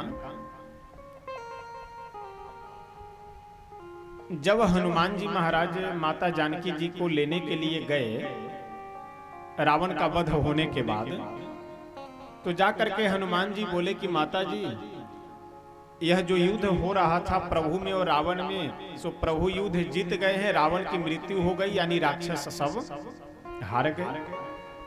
यह सुन करके माता जानकी जी तो एक बार प्रसन्न हुई और फिर उदास हो गई। हनुमान जी बोले कि माता जी आप उदास क्यों हो गई, आपको तो प्रसन्न होना चाहिए। माता जानकी जी बोली कि बेटा हम तुमको कुछ देना चाहते हैं, लेकिन देने के लिए मेरे पास कुछ है ही नहीं। हनुमान जी मुस्कुरा करके बोले तो माता जी बताना चाहिए, यदि आपकी आज्ञा हो तो हम ही कुछ मांग ले। माता जानकी जी बोली हाँ हाँ बेटा तब तो बहुत अच्छी बात है, मांग लो, तुम जो इच्छा हो मांग लो। हनुमान जी बोले कि माँ एक हमें आदेश दे दीजिए। क्या करने का आदेश? तो कुटाई करने के लिए। किसकी कुटाई करनी है, किसकी पिटाई करनी है? हनुमान जी बोले कि ये जो आपके आसपास जितनी राक्षसियां खड़ी हैं इनको हम अच्छे से पीटना चाहते हैं। माता जानकी जी बोली कि क्यों क्यों पीटना चाहते हो? हनुमान जी बोले कि माता जी जब मैं पहले आया था आपका दर्शन करने के लिए ना, तो ये सभी राक्षसियां तलवार फरसा ये सब अस्त्र शस्त्र लेकर के आपको डरा धमका रही थी, तो इनको हम दंड देते हैं, ये सब अपराधिनी है, आपका अपराध की है। वहां माता जानकी जी बहुत सुंदर समझाती हुई हनुमान जी से बोले कि हनुमान इस संसार में भगवान के अलावे कौन ऐसा व्यक्ति है कि जो अपराधी न हो? जो भी जीव मात्र है, जो भी संसार में मनुष्य या कोई भी जीव जंतु, सब से कुछ न कुछ अपराध हुए हैं, निरपराधी। और फिर बाद में माता जानकी जी अपराध गिनती करवाते हुए बताई कि क्या तुमसे अपराध नहीं हुआ है? प्रभु इससे पहले तुम्हें केवल भेजे हुए थे मेरा पता लगाने के लिए, लेकिन तुम लंका में आकर के अशोक वाटिका को उजाड़ दिए, लंका में रावण के पुत्र का भी वध कर दिए, हजारों राक्षसों का वध कर दिए, लंका को जला दिए। यह अपराध नहीं है क्या? लक्ष्मण से अपराध नहीं हुआ है, हमसे अपराध नहीं हुआ है। यानी इस संसार में कोई भी ऐसा व्यक्ति नहीं है कि जिसमें अवगुण न हो, और कोई भी ऐसा व्यक्ति नहीं कि जिसमें गुण न हो। हम अपनी दृष्टि को जैसा बनाएंगे वैसे ही सृष्टि हमें दिखाई पड़ेगी। तो इसलिए गंदा हम लोगों का चश्मा है, लेकिन हम लोग टेबल साफ करते हैं, दीवार साफ करते हैं, दूसरों को साफ करने में लगे रहते हैं, लेकिन चश्मे पे ही हमारे धूल जमा हुआ है। तो आवश्यकता दूसरों को साफ करने की नहीं, आवश्यकता चश्मे पे जमे हुए धूल को साफ करने की। भाग्योदयेन बहुजन्म समर्जितेन, पूर्व जन्म के बहुत ही पुण्य के फलस्वरूप हम लोगों को ऐसा सुअवसर प्राप्त होता है किन्हीं अच्छे संत महापुरुष का संग करने का। भाग्योदयेन बहुजन्म समर्जितेन सत्संगमं च लभते पुरुषो यदा वै अज्ञान हेतु कृत मोह मदांधकार नासं विधाय हि तदोदयते विवेक। देखिए, बुद्धि होना ये अलग की बात है और विवेक पूर्ण बुद्धि होना ये अलग की बात है। बुद्धि तो आज सबके पास है, लेकिन हमें क्या करना चाहिए और क्या नहीं करना चाहिए, किसके साथ कैसा व्यवहार होना चाहिए, यह विवेक का काम है। और यह विवेक पूर्ण बुद्धि कहाँ हमें मिल सकती है? तो सत्संग से ही मिल सकती है। श्री नारद जी महाराज सनकादिक ऋषियों को लेकर के हरिद्वार में पहुंचे और हरिद्वार में श्रीमद् भागवत कथा ज्ञान यज्ञ का आयोजन होने जा रहा है। बहुत ही सुंदर चारों तरफ माहौल है। आनंद नामक तट पे, गंगा जी के तट का एक नाम है आनंद घाट, उसी आनंद घाट पे बढ़िया इस दिव्य कथा का आयोजन किया गया।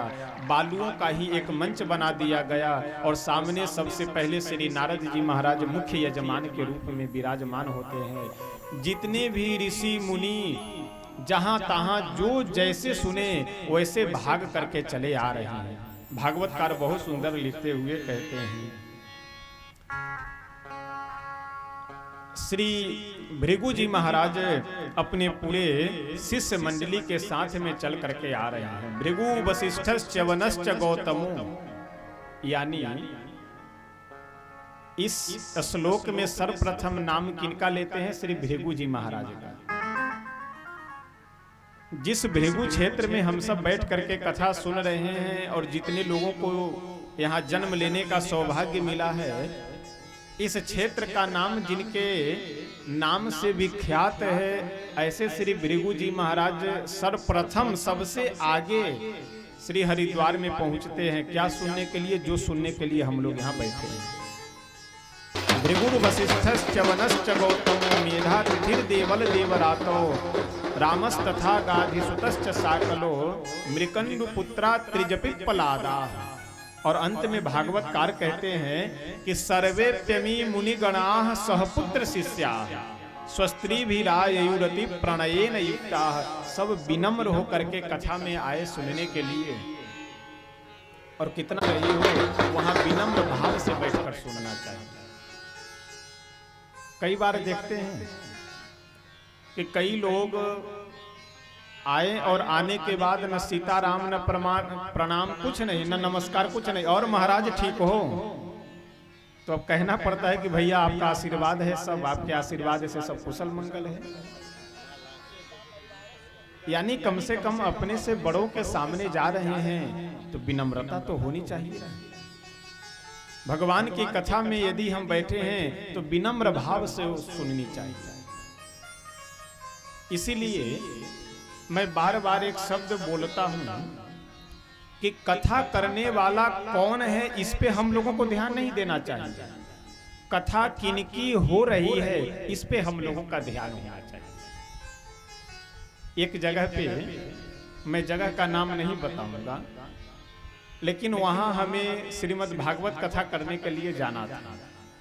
किसी कारणवश संजोग नहीं बन पाया, वहां दूसरे कथावाचक गए कथा करने के लिए। लेकिन जो व्यवस्था करने वाले एक मुख्य सदस्य थे, वो हमसे बोले कि अब महाराज जी आप आएंगे नहीं तो अब कथा में मन हमारा नहीं लगेगा। तो हमने कहा कि देखो भाई ऐसा है कि मन नहीं लगेगा, इसका कारण यह है कि हमसे प्रेम है, हमसे लगाव है, इसलिए आपका मन नहीं लगेगा।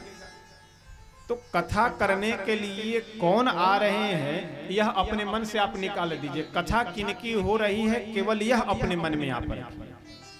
कथा श्रीमद् भागवत की हो रही है, कथा श्री राधा कृष्ण भगवान की हो रही है, वह हमारे सम्माननीय हैं, भगवान हैं, उनकी कथा दिव्य है। तो कभी भी कथा कौन कर रहा इस पे हम लोगों को ध्यान न दे करके किनकी कथा हो रही है, कैसी कथा हो रही है, इस पे हम लोगों का ध्यान देना चाहिए। श्री नारद जी महाराज कथा श्रवण करने के लिए बैठे हुए हैं और यहाँ हम लोगों को एक बहुत सुंदर संकेत मिल रहा है। भागवतकार कहते हैं कि सर्वेप्यमी मुनिगणाः सहपुत्र शिष्या, जितने भी ऋषि मुनि श्रोता आ रहे हैं वह अपने परिवार के सहित आ रहे हैं। कितना सुंदर संकेत है।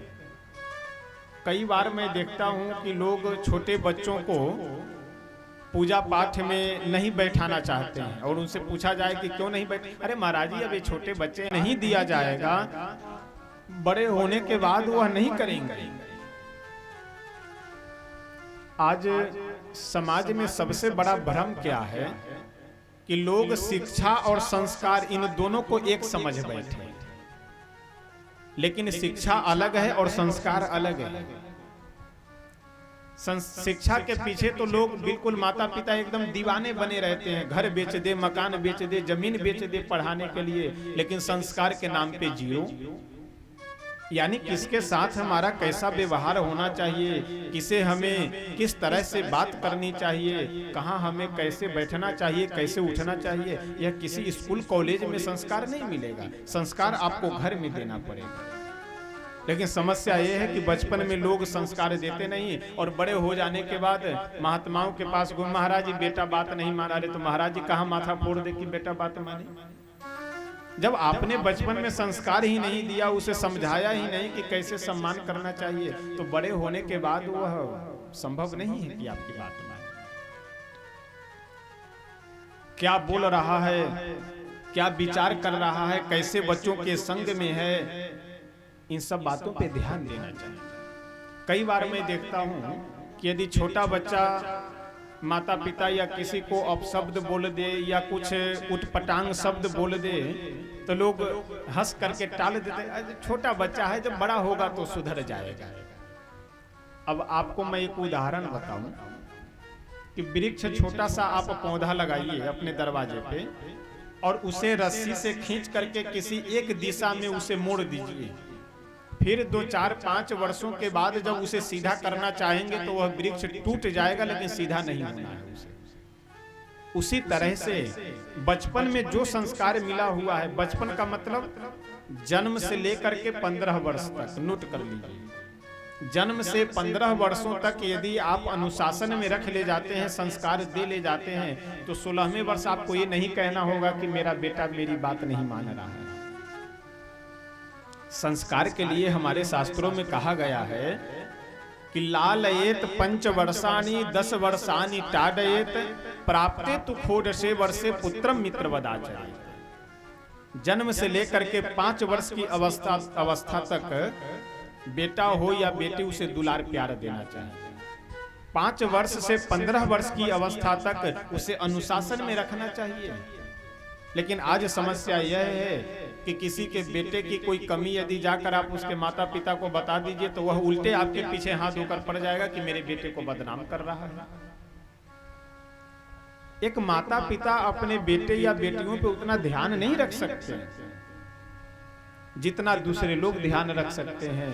तो इसलिए कोई भी कुसंग, कोई भी अपशब्द का यदि प्रयोग हो रहा हो व्यवहार में, तो उस पर ध्यान देना चाहिए। यानी आप 5 से 15 वर्ष तक संस्कार दे ले जाते हैं तो समझिए उसका भी भविष्य उज्जवल है और आपका भी भविष्य उज्जवल है। तो इसलिए मैं निवेदन यही करूंगा कि आज के कथा के माध्यम से हम लोग एक सीख ले अपने जीवन में कि परिवार में शिक्षा चाहे भले ही कम हो, लेकिन संस्कार पूरा होना चाहिए। यदि आपके बेटे में संस्कार है तो भले ही वह रिक्शा चलाने वाला हो, भले ही वह मजदूरी करने वाला हो, लेकिन आपकी सेवा वह अवश्य करेगा। और संस्कार नहीं है तो चाहे आप उसे डॉक्टर बना दीजिए, इंजीनियर बना दीजिए, कलेक्टर बना दीजिए, आपको एक गिलास पानी देने के लिए न वह होगा और ना ही किसी से दिलवाएगा। तो इसलिए शिक्षा भले ही थोड़ा कम हो, लेकिन संस्कार पूरा होना चाहिए।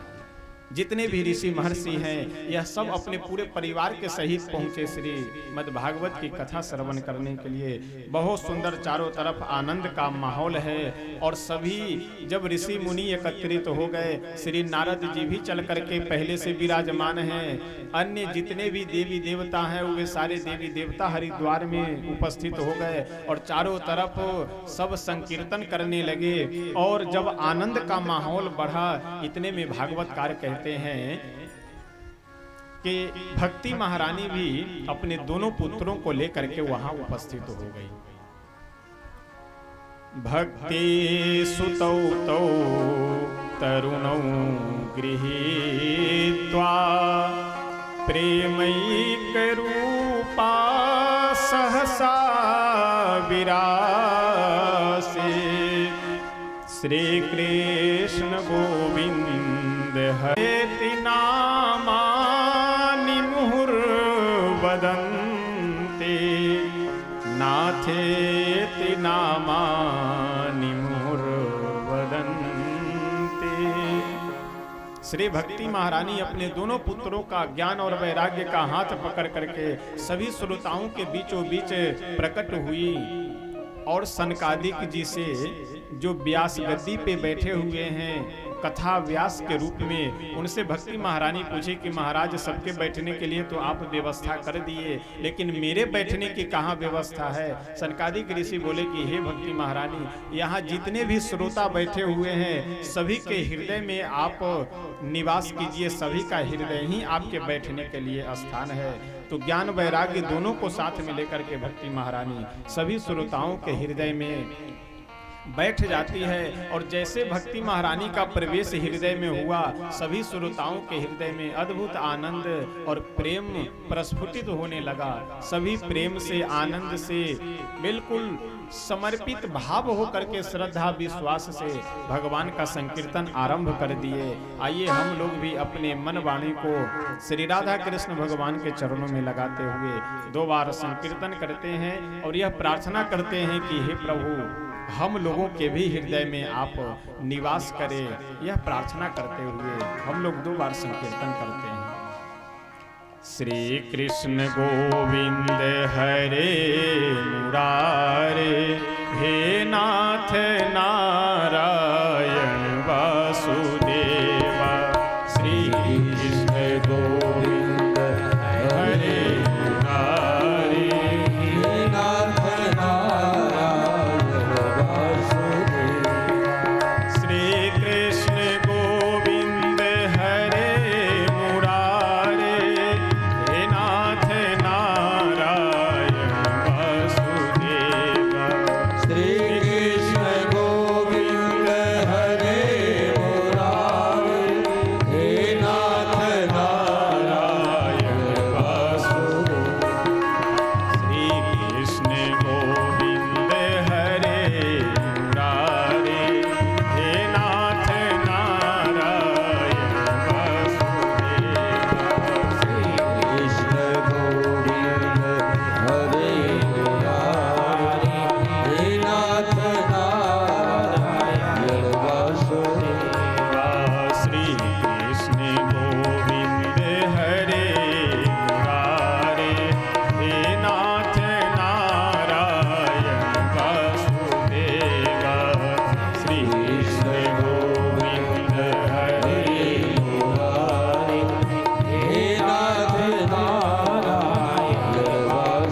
कृष्ण भगवान के, श्रीमद्भागवत भगवान की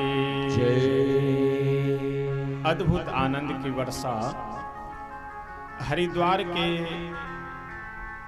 गंगा जी के सुंदर आनंद नामक तट पे हरिद्वार के परिक्षेत्र में अद्भुत आनंद की वर्षा हो रही है। श्री सनकादिक ऋषि नारद जी महाराज को उद्देश्य बना करके, नारद जी को मुख्य यजमान बना करके श्रीमद् भागवत कथा प्रारंभ करते हैं और सर्वप्रथम यह कहते हैं कि इस संसार में वह व्यक्ति धन्य है। कौन धन्य है? कि जो भगवान की कथा सुनता हो। कल के प्रसंग में हमने निवेदन किया था कि भगवान की कथा सुनने से केवल पुण्य ही नहीं अपितु व्यवहारिक जीवन भी हमारा मजबूत होता है। भाई भाई में कैसा संबंध होना चाहिए, पति पत्नी के बीच किस तरह का प्रेम होना चाहिए, पिता पुत्र के बीच कैसा संबंध होना चाहिए, इन सभी प्रसंगों का ज्ञान आपको भगवान की कथा से मिलेगा। आगे प्रसंग जब श्रीमद् भागवत जी में आएगा तो मैं निवेदन करूंगा। तो इसलिए भगवान की कथा केवल इस उद्देश्य, आज समस्या क्या है कि हम लोग श्री रामचरितमानस का पाठ हो, श्री राम कथा हो या श्रीमद् भागवत हो, केवल पुण्य प्राप्ति के उद्देश्य से ही कराने का विचार रखते हैं। लेकिन वास्तव में श्रीमद् भागवत कराने का उद्देश्य यह होना चाहिए कि जो हम सुने उसका अपने जीवन में पालन करें और जीवन में बदलाव लाए। श्री रामचरितमानस पाठ का यह मतलब रहा है और इसलिए हमारे ऋषि मुनि लोग इस परंपरा को चलाए कि हम पाठ करें, पढ़े और जो उसमें लिखी हुई बातें हैं उसका हम लोग अनुकरण करें। लेकिन हम लोग केवल पुण्य प्राप्ति की बात को रख करके बाकी अन्य सभी व्यवहारिक बातों को किनारे कर देते हैं। और यही कारण है कि हमारे समाज में तमाम तरह की कुरीतियां, तमाम तरह की बुराइयां फैली हुई है। श्रीमद् भागवत कार लिखते हुए बहुत सुंदर कहते हैं कि सनकादिक ऋषि बोले कि इस श्रीमद् भागवत की कथा सुनने से संसार में चाहे जितने भी बड़े से बड़ा अपराधी पापी क्यों न हो, उसका अवश्य कल्याण हो जाता है। नारद जी बोले कि हे मेरे बड़े भाई, हे सनकादिक ऋषि, के विशुद्धयन्ति वदन्तु मह्यम, इस श्रीमद् भागवत कथा को सुनने से कैसे कैसे पापी अपराधी का कल्याण हो सकता है वह हमें बताइए। सनकादिक ऋषि बोले कि नारद जी यह पूछिए कि किसका कल्याण नहीं हो सकता है। ये मानवाह पाप कृतस्तु सर्वदा सदा दुराचार रताः विमार्गगाः, जो व्यक्ति अपने जीवन में पाप के अलावे कुछ किया ही नहीं, ऐसे पापी का भी कल्याण हो सकता है। जो व्यक्ति अपने जीवन में केवल गलत रास्ते को छोड़कर सही रास्ते पे कभी चला ही नहीं, ऐसे कुमार्गी विमार्गी का भी कल्याण हो सकता है श्रीमद् भागवत की श्रवण से। और जो व्यक्ति थोड़ा बहुत भी यदि भगवान का भक्त हो, थोड़ा बहुत भी यदि भगवान के चरणों में प्रेम करने वाला हो, तो उसका कल्याण क्यों नहीं होगा। लेकिन ध्यान देने योग्य बात है, हम लोग भी बहुत जीवन में कई बार कथा सुन चुके होंगे, कई बार कथा कर चुके होंगे, लेकिन आज तक हम लोगों के लिए विमान नहीं आया है। इसका कारण क्या है? एक बहुत सुंदर प्रसंग है कि एक पंडित जी थे, एक आचार्य जी, उनके एक यजमान थे, पैसे वाले थे। आकर के बोले कि ऐसा है आचार्य जी, मेरी इच्छा यह है कि खर्च चाहे जितना हो, समय चाहे जितना भी लगे, लेकिन मैं अपने लिए विमान मंगवाना चाहता हूं। जैसे धुंधकारी के लिए विमान आया था, परीक्षित के लिए विमान आया था, उसी लिए मेरे लिए भी विमान आवे। तो मुझे आप श्रीमद् भागवत की कथा सुनाइए। आचार्य जी एक बार दो बार नहीं 100 बार श्रीमद् भागवत की कथा सुनाए अपने यजमान को, लेकिन विमान आने की तो बात छोड़ो, कभी विमान का दर्शन भी नहीं हुआ। यजमान जाकर के अपने आचार्य जी से, पंडित जी से पूछे कि पंडित जी 100 बार श्रीमद् भागवत की कथा सुन लिए, लेकिन आज तक विमान नहीं आया, क्या कारण है? पंडित जी बोले कि भैया देखो, ऐसा है कि हम भी तो कथा श्रवण करा ही रहे, लेकिन पता नहीं क्या कारण है। चलो किन्हीं संत से पूछते हैं। अब पंडित जी अपने यजमान को लेकर के गए एक महात्मा जी के पास और जाकर के बोले कि महाराज जी, ये हमारे यजमान हैं और इनको हमने 1-2 बार नहीं 100 बार श्रीमद् भागवत की कथा सुना दी, लेकिन आज तक एक बार भी बीमार नहीं आया। कारण क्या है? महात्मा जी अपने 2-3 शिष्यों को बुलाए और बोले कि ऐसा करो, एक खंभे में पंडित जी को बांध दो और एक खंभे में इनके यजमान को बांध दो, और दोनों को 2 जगह बांध कर करके तब महात्मा जी बोले कि पंडित जी अब आप अपने यजमान को खोल दीजिए। पंडित जी बोले कि महाराज जी क्या मजाक करते, जब हम खुदे बंधे हुए हैं तो दूसरों को कैसे खोल सकते हैं। महात्मा जी बोले कि यही आपके प्रश्न का उत्तर है कि जब आप स्वयं संसार में फंसे हुए हैं तो संसार से कैसे किसी को बाहर निकाल पाएंगे।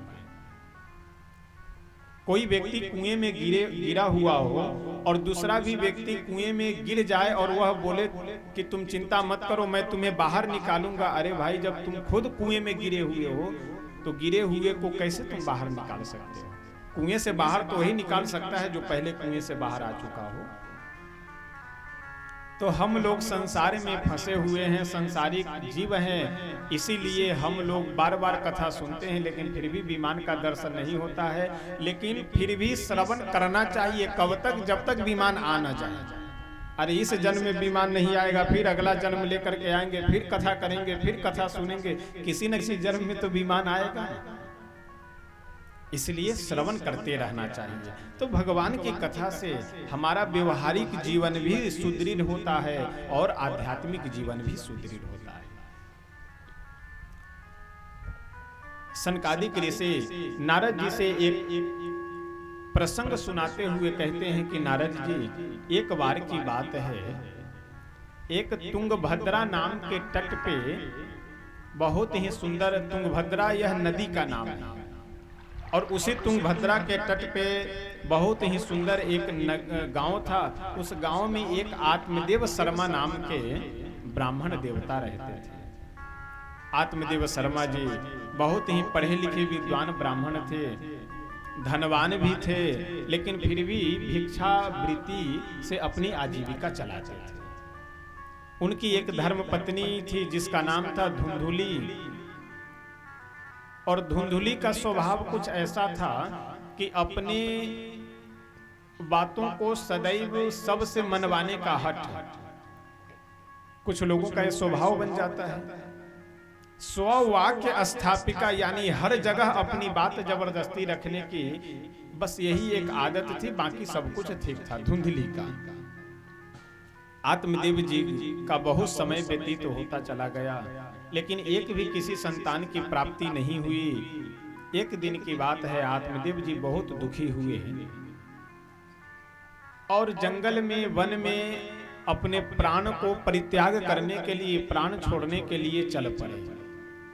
वन में गए, एक तालाब के तट पे बैठ करके बहुत ही उदास होकर बैठे थे, रो रहे थे, बिलख रहे थे कि अब मैं अपने शरीर को छोड़ दूंगा, क्योंकि पुत्र विहीन जीवन से मर जाना अच्छा है। यानी निसंतान जीवन व्यतीत करने से अच्छा यह है कि हम मर जाएं।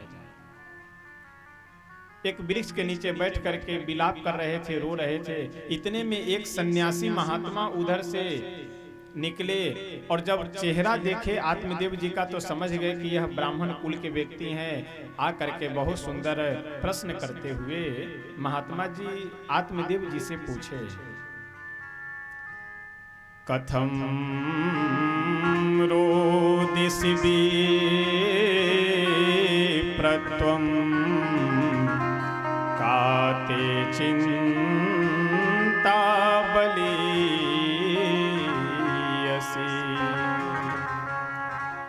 वद त्वं सत्वरं मह्यं स्वस्य दुःखस्य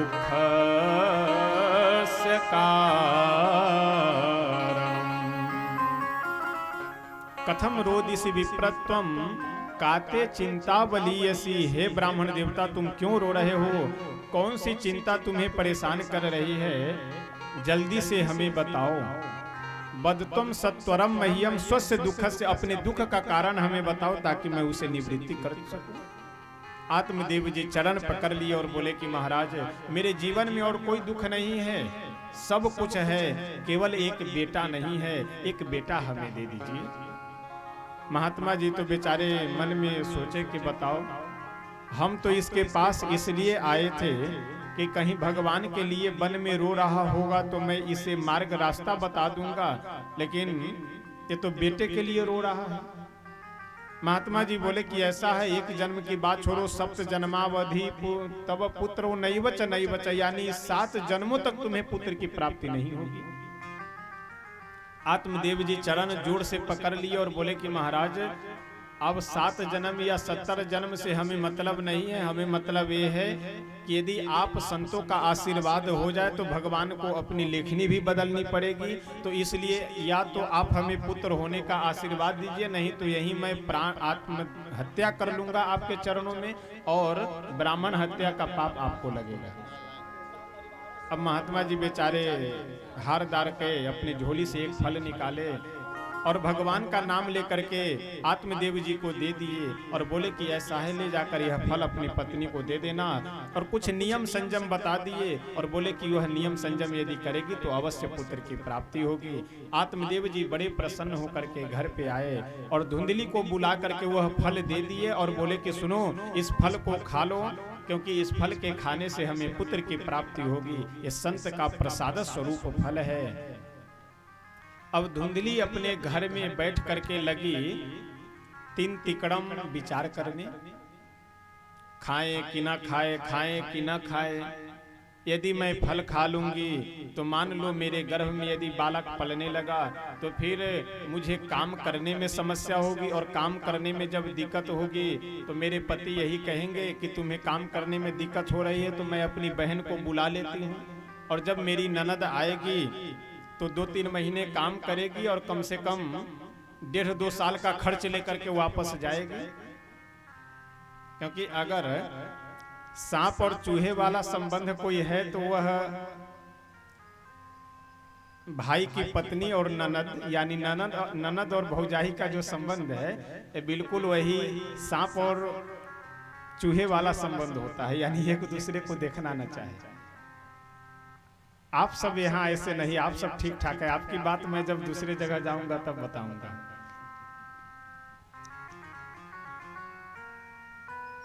धुंधली अपने मन में विचार की कि यदि मेरी ननद आएगी तो अपने भाई से कुछ न करके कम से कम 2-3 वर्षों का जाएगी, तो इसलिए ठीक नहीं है फल खाना।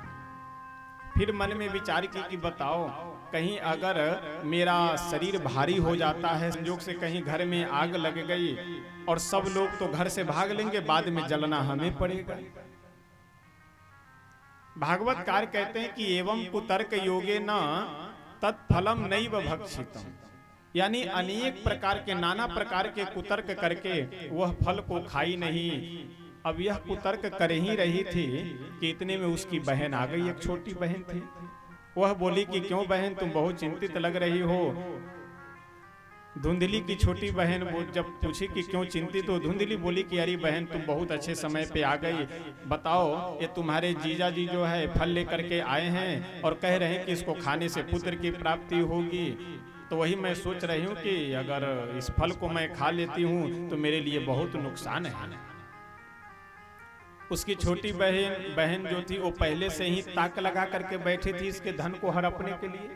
वो बोली कि यारी बहन तुम भी क्या बात करती हो, ये बाबा लोग वैसे फल दिया करते हैं, फल खाने से कहीं बेटा होगा, ये सब कहने सुनने की फालतू की बातें हैं, और तुम चिंता मत करो, मेरे गर्भ में एक बालक पल रहा है और इसका जब जन्म होगा तो मैं ला करके तुम्हें दे दूंगी और तुम अपने पति को बता देना कि यह मेरा बेटा है, तो तुम्हें कोई समस्या भी नहीं और पुत्र की प्राप्ति भी हो जाएगी।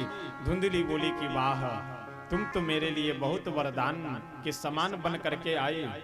देखिए, मूर्ख और शंख ये दूसरों के ही फूंकने से बजते हैं। शंख को कोई दूसरा फूंक दे तो बजना आरंभ, और मूर्ख को भी कोई थोड़ा सा उकसा दे तो लेकर के लाठी डंडा वो दौड़ पड़े, चाहे भले ही पिट करके आ जाए वहां से।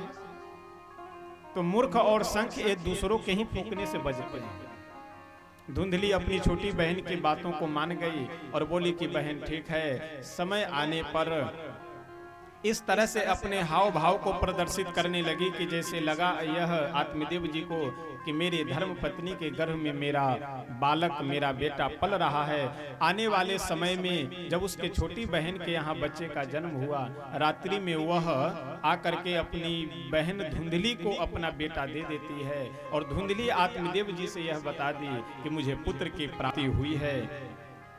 आत्मदेव जी तो बिल्कुल सुन करके उछल पड़े, लेकिन ये दोनों बहनें विचार करके जो वह फल महात्मा जी दिए थे वह फल जा करके गौ माता को खिला दिया, क्योंकि आत्मदेव जी के दरवाजे पे जो वृक्ष लगे हुए थे फल के, उन वृक्षों में भी कोई फल नहीं आता था। आत्मदेव जी जो गौ को ला करके अपने दरवाजे पे पालते थे वह गौ भी बंध्या हो जाती थी। तो एक गौ बंध्या जो बंधी हुई थी दरवाजे पे, उस बंध्या गौ को ले जा करके वह दोनों बहनें फल खिला दी, किस लिए? परीक्षा लेने के लिए। लेकिन संयोग की बात, भगवान की कृपा, गौ माता के गर्भ से भी एक मनुष्याकार बच्चे का जन्म होता है। केवल उसके कान लंबे लंबे थे गौ के समान, बाकी पूरा शरीर मनुष्य के समान था। अब इधर तो धुंधकारी का जन्म होता है, धुंधली के बेटे का, और उधर गौ माता के गर्भ से भी एक बालक का जन्म हुआ। आत्मदेव जी यह देख करके तो अत्यंत प्रसन्न हो गए कि वाह, अभी तक एक भी पुत्र नहीं और अब भगवान दिए तो दो दो पुत्र एक साथ। बड़े हर्षित और आनंदित हैं आत्मदेव जी। धीरे धीरे समय व्यतीत होता गया।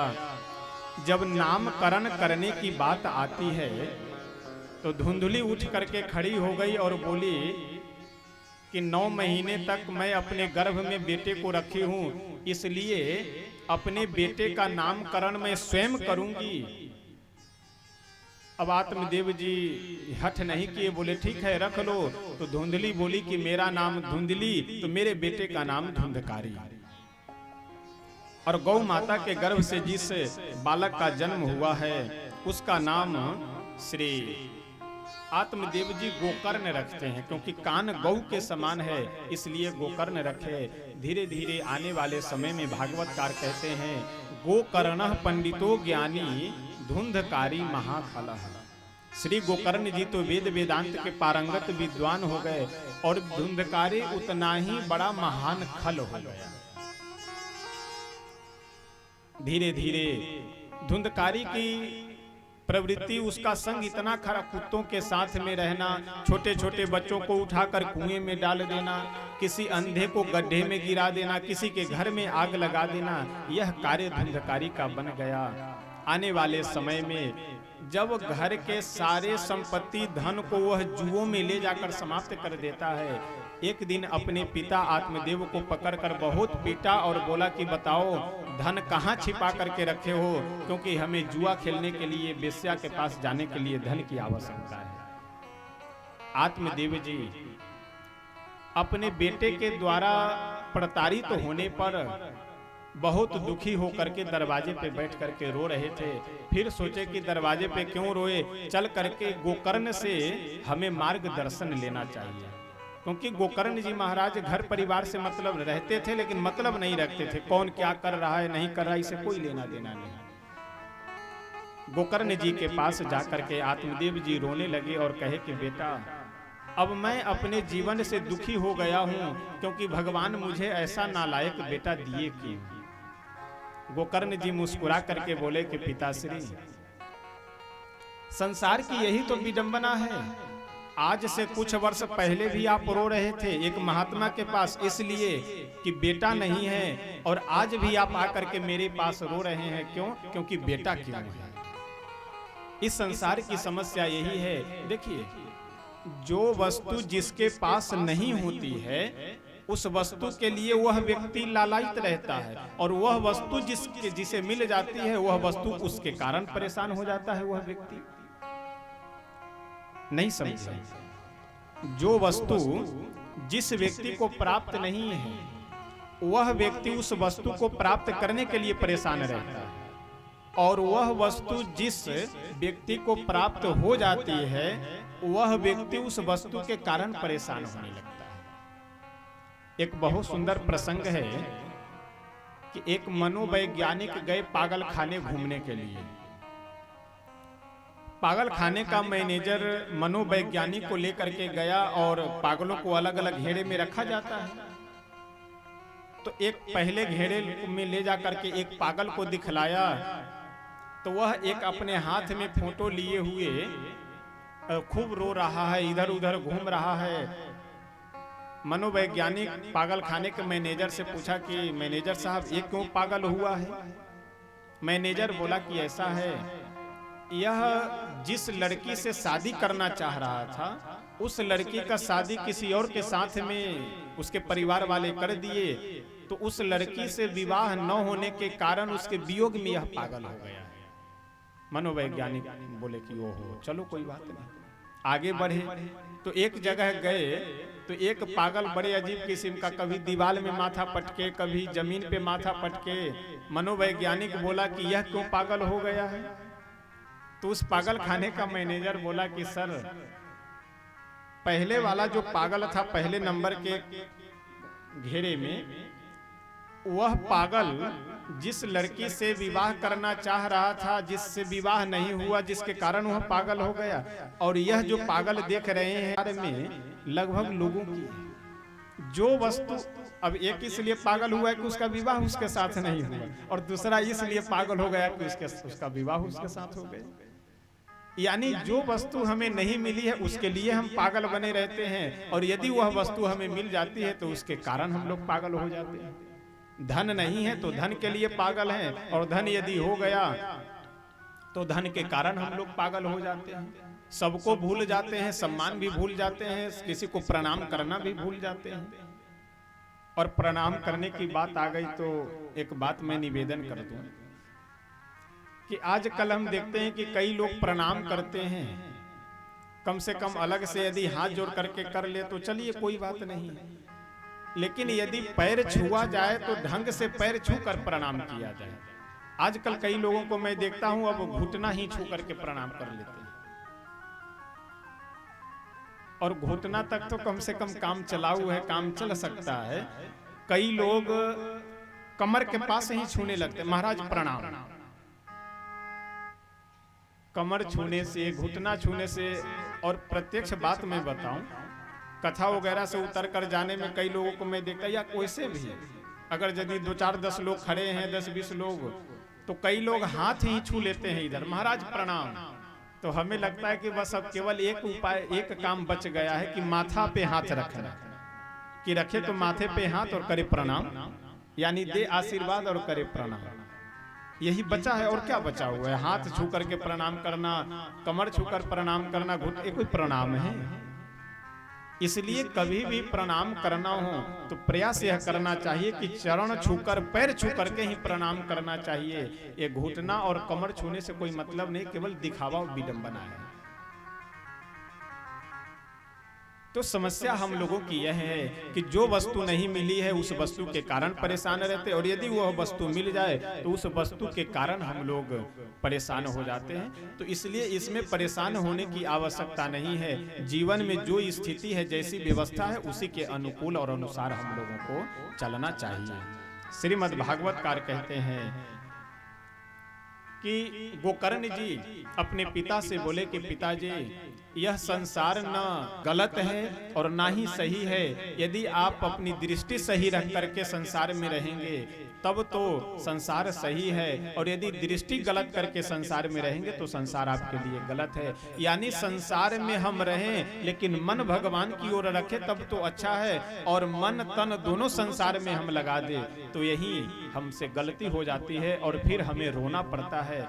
इसलिए, और देखिए, इस संसार में सुख दुख किसी व्यक्ति और वस्तु से हमें प्राप्त नहीं होती है।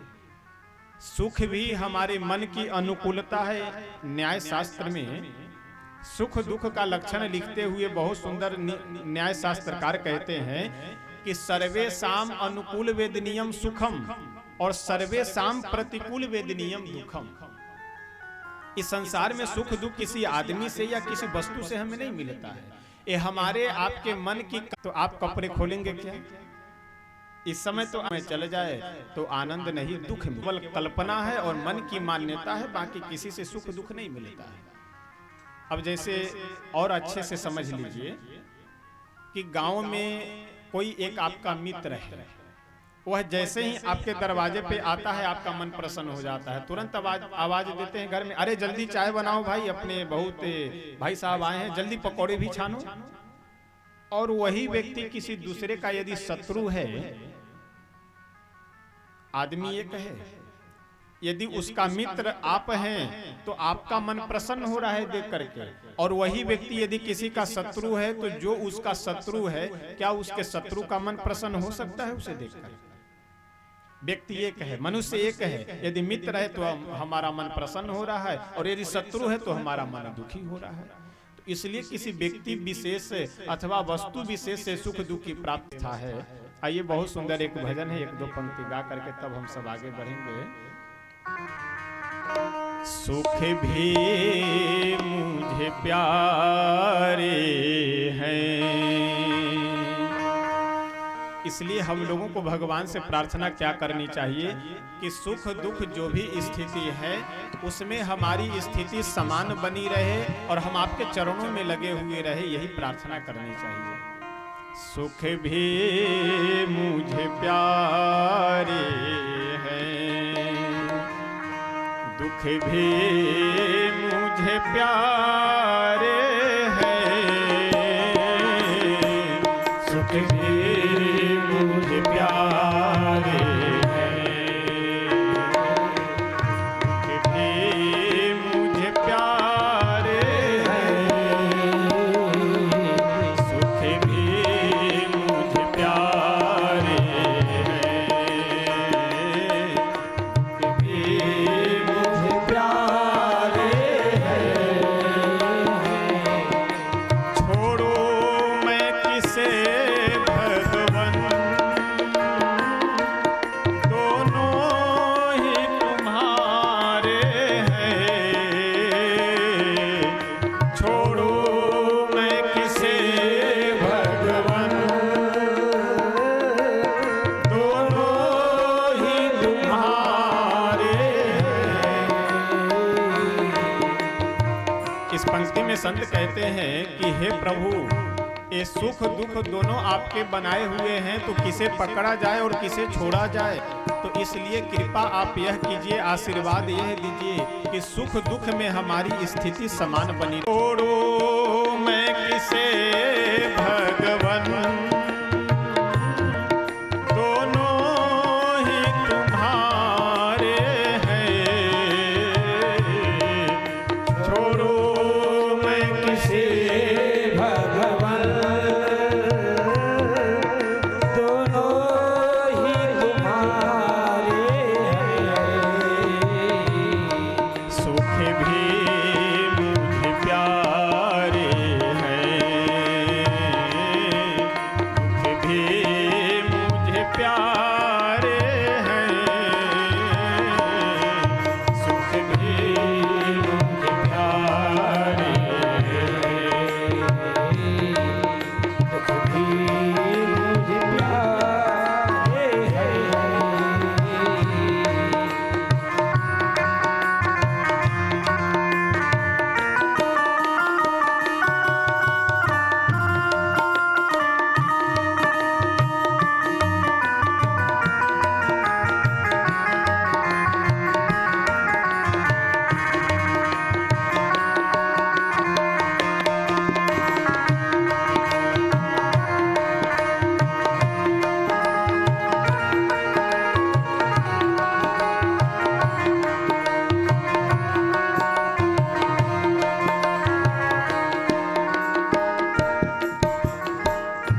अगली पंक्ति में संत कहते हैं कि कौन हमारा अपना है और कौन पराया है, इसका पहचान भी सुख दुख ही कराता है।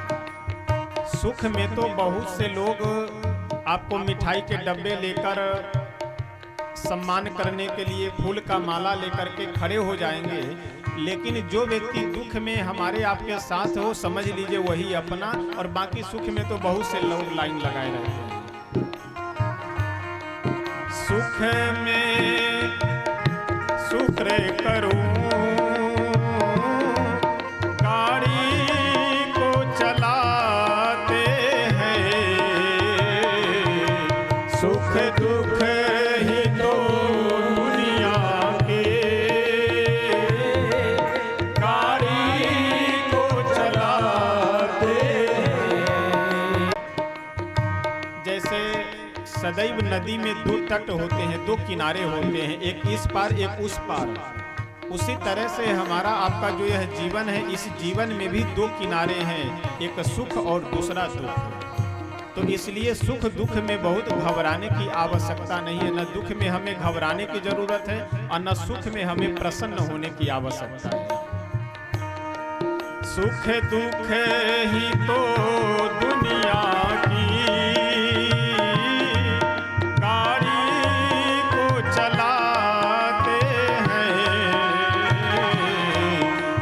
दुख ही तो दुनिया के, गाड़ी को चलाते हैं। सुख दुख ही तो हम सबको इंसान बनाते हैं। सुख दुख ही तो हम सबको इंसान बनाते हैं। हम भी तो सदा भगवन, हम भी तो सदा भगवन, तेरे ही सहारे हैं। सुख भी मुझे प्यारे हैं, दुख भी मुझे प्यारे हैं।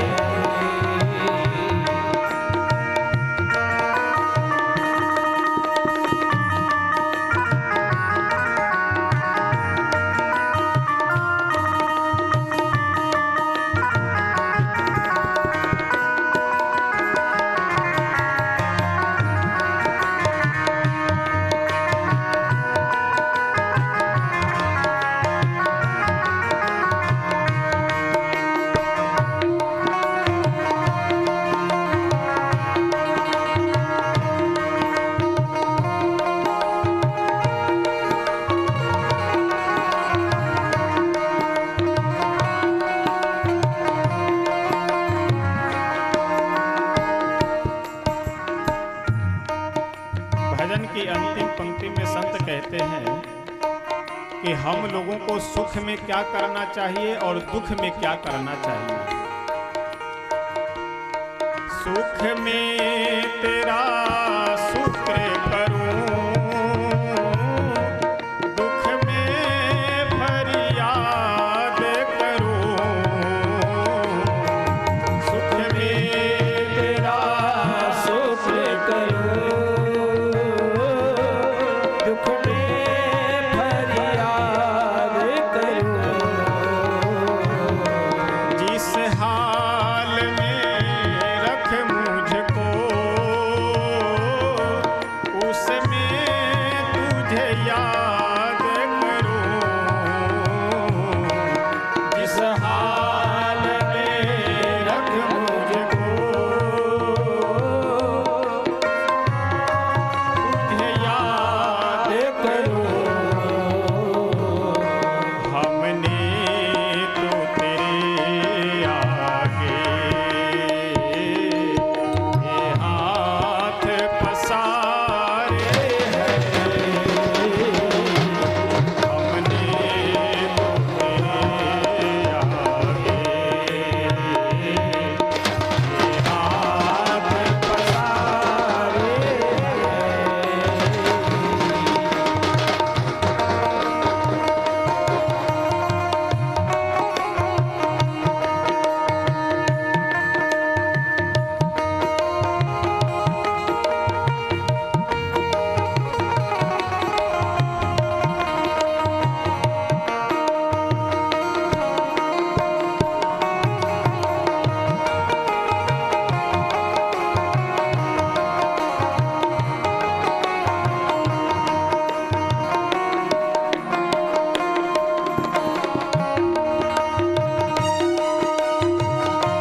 की जय हो।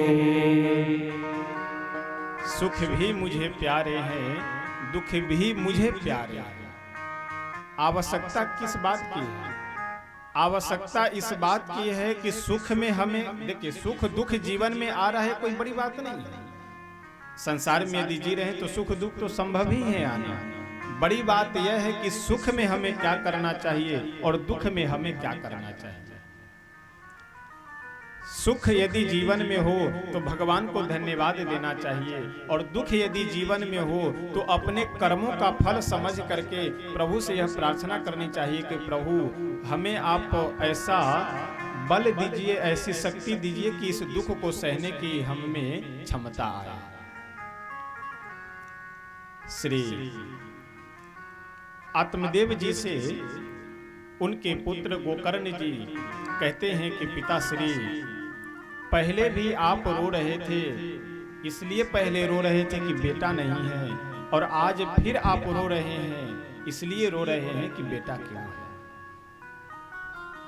और यह समस्या आपके सामने इसलिए उपस्थित हुई है क्योंकि आप बेटे को संस्कार नहीं दे पाए,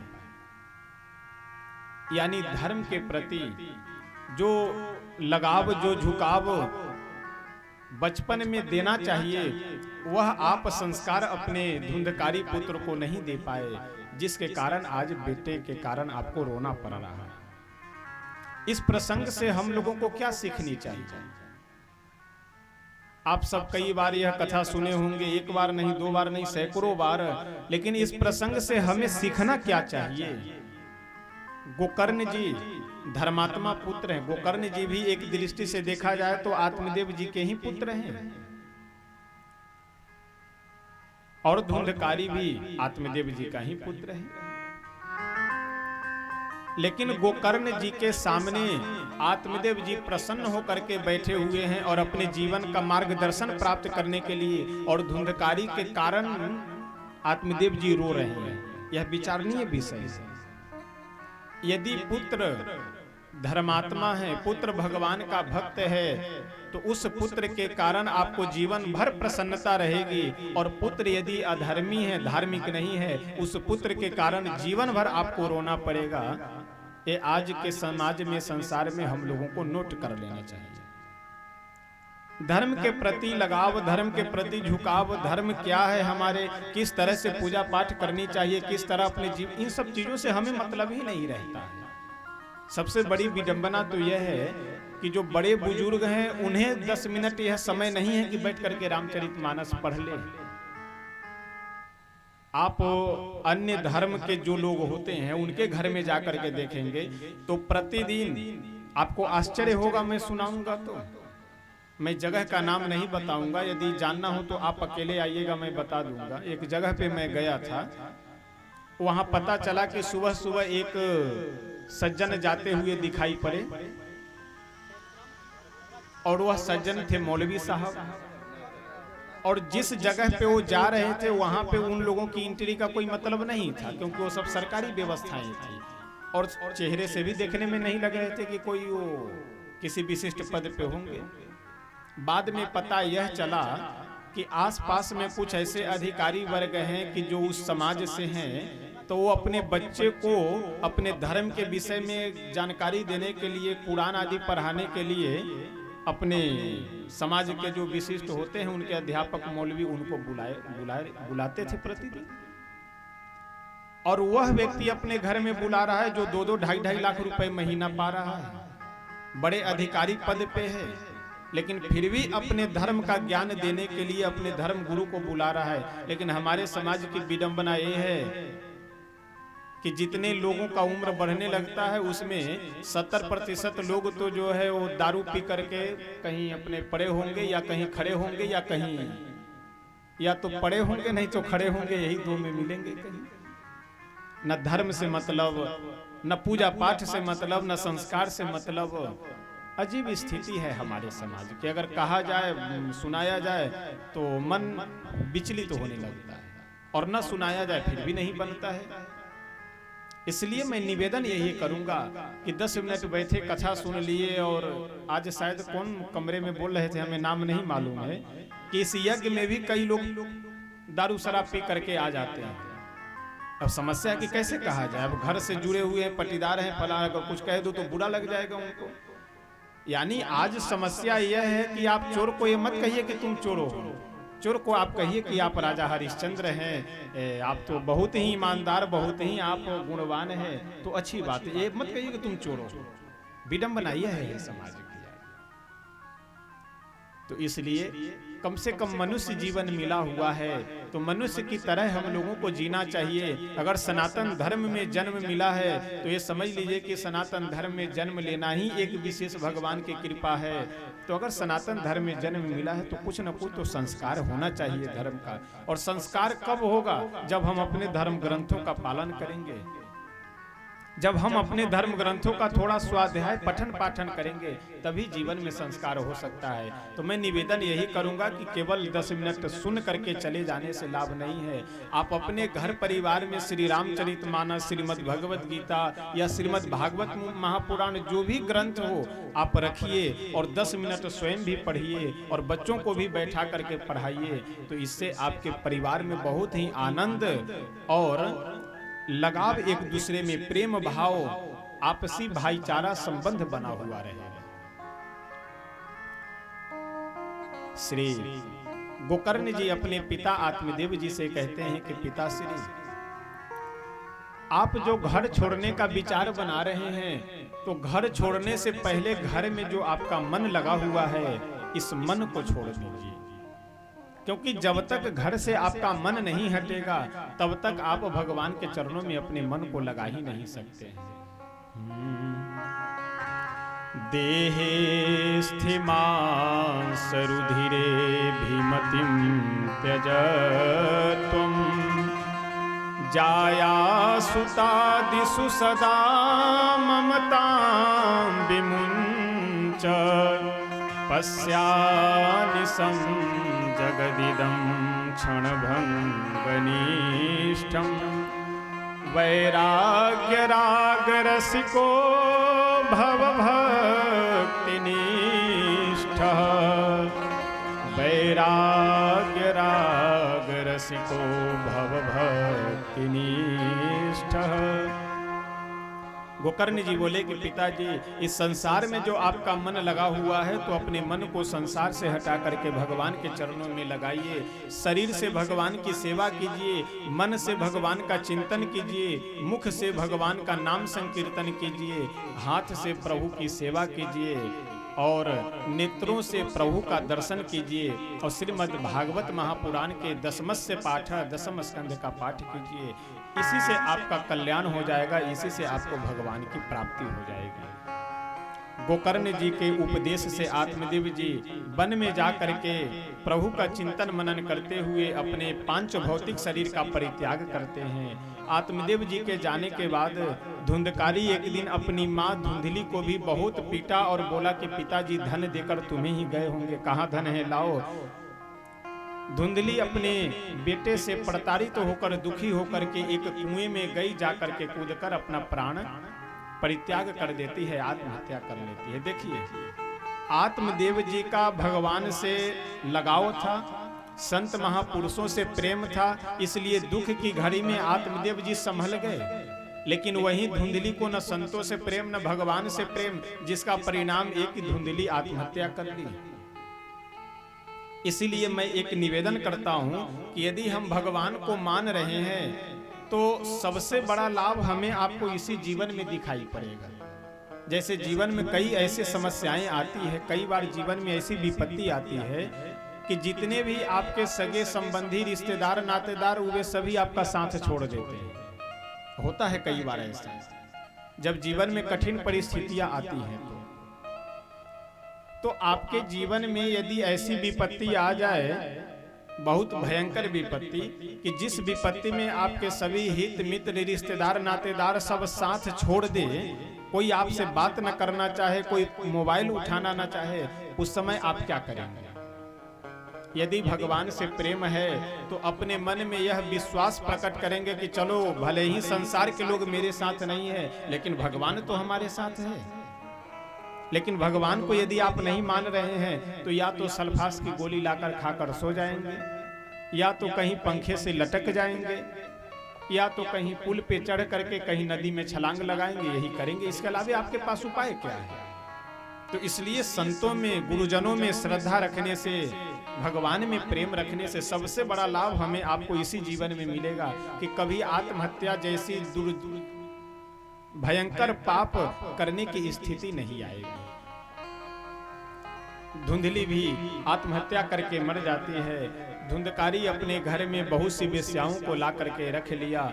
एक दिन धुंधकारी किसी पैसे वाले के घर में गया और बहुत से धन चोरी कर करके ले आया। वेश्याएं आपस में विचार की कि धुंधकारी आज न कल पकड़ा जाएगा, और जिस दिन पकड़ा जाएगा उस दिन हम लोग भी राजा के द्वारा पकड़े जाएंगे और हम लोग भी बहुत प्रताड़ित किए जाएंगे। तो धुंधकारी का वध करके बहुत ही निर्दयता पूर्वक वे वेश्याएं धुंधकारी को मार करके और सारा धन लेकर के वहां से गोल हो जाती है। धुंधकारी की आत्महत्या होने के कारण, जबरदस्ती मृत्यु होने के कारण धुंधकारी प्रेत योनि को प्राप्त होता है। एक दिन श्री गोकर्ण जी महाराज निकल गए थे तीर्थ यात्रा करने के लिए। जब पिताजी घर छोड़ करके गए आत्मदेव जी, तो गोकर्ण जी भी घर छोड़कर चले गए थे तीर्थ यात्रा पे। घूमते फिरते गोकर्ण जी अपने गांव में पहुंचे तो किसी दूसरे के घर में न रुक करके अपने घर में जा करके निवास करते हैं, रुकते हैं। इस प्रसंग से भी हम लोगों को एक शिक्षा मिल रही है कि अगर घर में आप शांति चाहते हैं, घर में आनंद चाहते हैं, तो दूसरों के घर में बैठना आप बंद कर दीजिए। घर बिगड़ता कैसे है? एक भाई उस पड़ोसी के घर में बैठा है तो दूसरा भाई उस पड़ोसी के घर में बैठा है, वो इसे 9 छो पढ़ा रहा है, वो इसे 9 छो पढ़ा रहा है, और पता लगे कि एक कहावत है कि कौवा कान लेकर के जा रहा है, कोई बता दिया तो हम कान देखते ही नहीं, कौवा के पीछे दौड़ पड़े। दूसरे के घर में बैठना और दूसरे के विचार के अनुरूप चलना ही अपने घर को समझ लीजिए कि बर्बाद करने की स्थिति पैदा करना है। तो कभी भी अपने घर में शांति आनंद चाहते हैं तो जो भी विचार हो, जो भी बात हो, घर में कीजिए। दूसरों से जाकर के करना, घर की बातों को दूसरों से बताना, यही समझ लीजिए कि जीवन को और परिवार को अशांत करने का कारण है। श्री गोकर्ण जी महाराज अपने घर में आकर निवास किए। अर्धरात्रि के समय धुंधकारी आया और आकर के देखते देखते वह पहले तो कुछ और बन करके आया, भेड़ बन करके आया, फिर देखते देखते वह भैंसा बन गया, फिर कुछ देर बाद वह घोड़े का शकल धारण कर लिया, फिर सिंह बनकर गरजने लगा। गोकर्ण जी समझ गए कि कोई परेशान आत्मा है, कोई भटका हुआ प्रेतात्मा है। अपने हाथ में जल लेकर के मंत्र से अभिसिंचित कर करके धुंधकारी के ऊपर फेंके। धुंधकारी का जब कुछ अपराध कम हुआ तो उसके बाद धुंधकारी बोलने लगा, और क्या बोलता है? अहम भ्राता त्वदीयोऽस्मि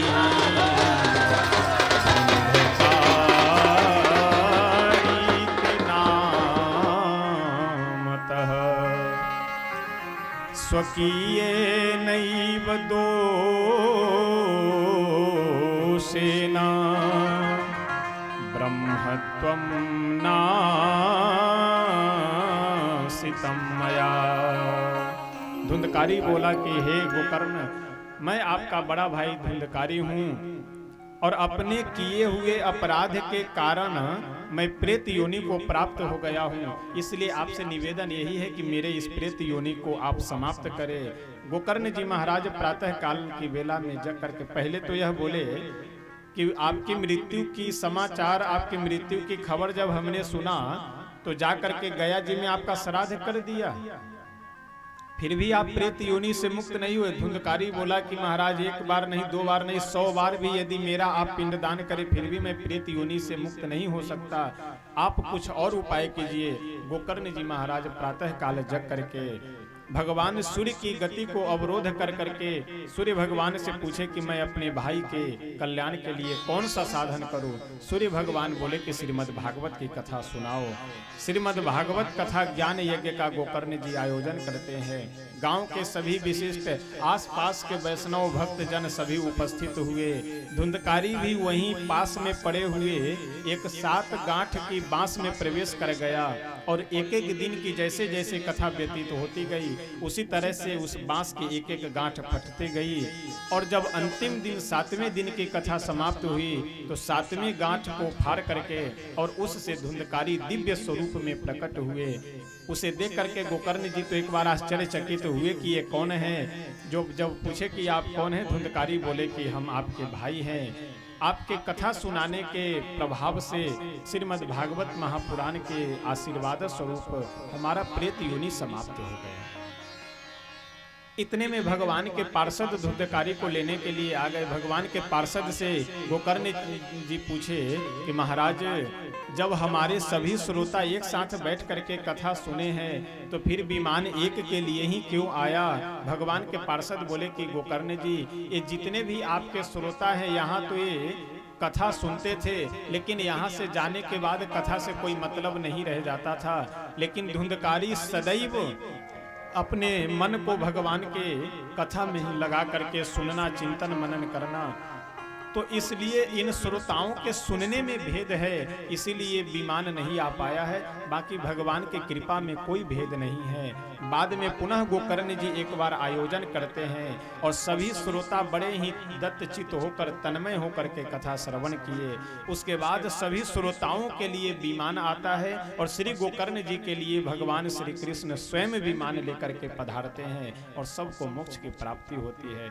सनकादिक ऋषि बोले कि नारद जी यह बताइए, जब धुंधकारी जैसा अपराधी पापी का कल्याण हो सकता है श्रीमद् भागवत की कथा सुन करके, तो और किसका कल्याण नहीं हो सकता है। इसके बाद भागवतकार बहुत सुंदर श्रीमद् भागवत महापुराण की महिमा वर्णन करते हैं और वक्ता का क्या लक्षण है, श्रोता का क्या लक्षण है, कैसे श्रीमद् भागवत सुननी चाहिए, क्या नियम है, इन सभी प्रसंगों का बहुत सुंदर विवेचन करते हैं।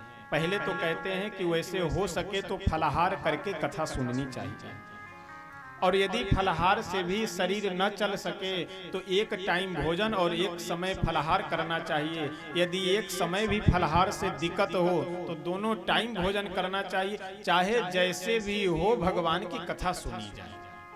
यह है, शरीर को जबरदस्ती हठ करके तपाकर, अब समस्या क्या होती है कि साल भर कई लोगों को मैं देखता हूं कि वो व्रत नहीं करेंगे, एक भी कोई उपवास नहीं करेंगे, लेकिन जैसे नवरात्रि का समय आया वैसे बिल्कुल निर्जला व्रत, और पता लगा दूसरे या तीसरे दिन जाकर हॉस्पिटल में भर्ती हो जाते हैं। अब 2 दिन तो निर्जला व्रत किए और तीसरे दिन हॉस्पिटल में जाकर के बैठ गए, पड़ गए, तो वहां पानी, ऐसे व्रत से क्या मतलब है। इसलिए केवल हठ करने से नहीं, अपितु हृदय में प्रेम होना चाहिए, मन में प्रेम होना चाहिए भगवान के प्रति। समय समापन की ओर है। यहीं पे श्रीमद् भागवत महापुराण का महात्म्य को विराम देते हैं। प्रथम स्कंध में वर्णन करते हुए भागवतकार बहुत सुंदर भगवान की वंदना करते हैं कि जन्माद्यस्य यतोऽन्वयादितरतस् चार्थे स्वभिज्ञः स्वराट् तेने ब्रह्म हृदयादि कवये मुह्यन्ति यत् सूरयः तेजो वारिमृदां यथा विनिमयो यत्र त्रिसर्गो मृषा धाम्ना स्वेन सदा निरस्तकुहकं सत्यं परं धीमहि।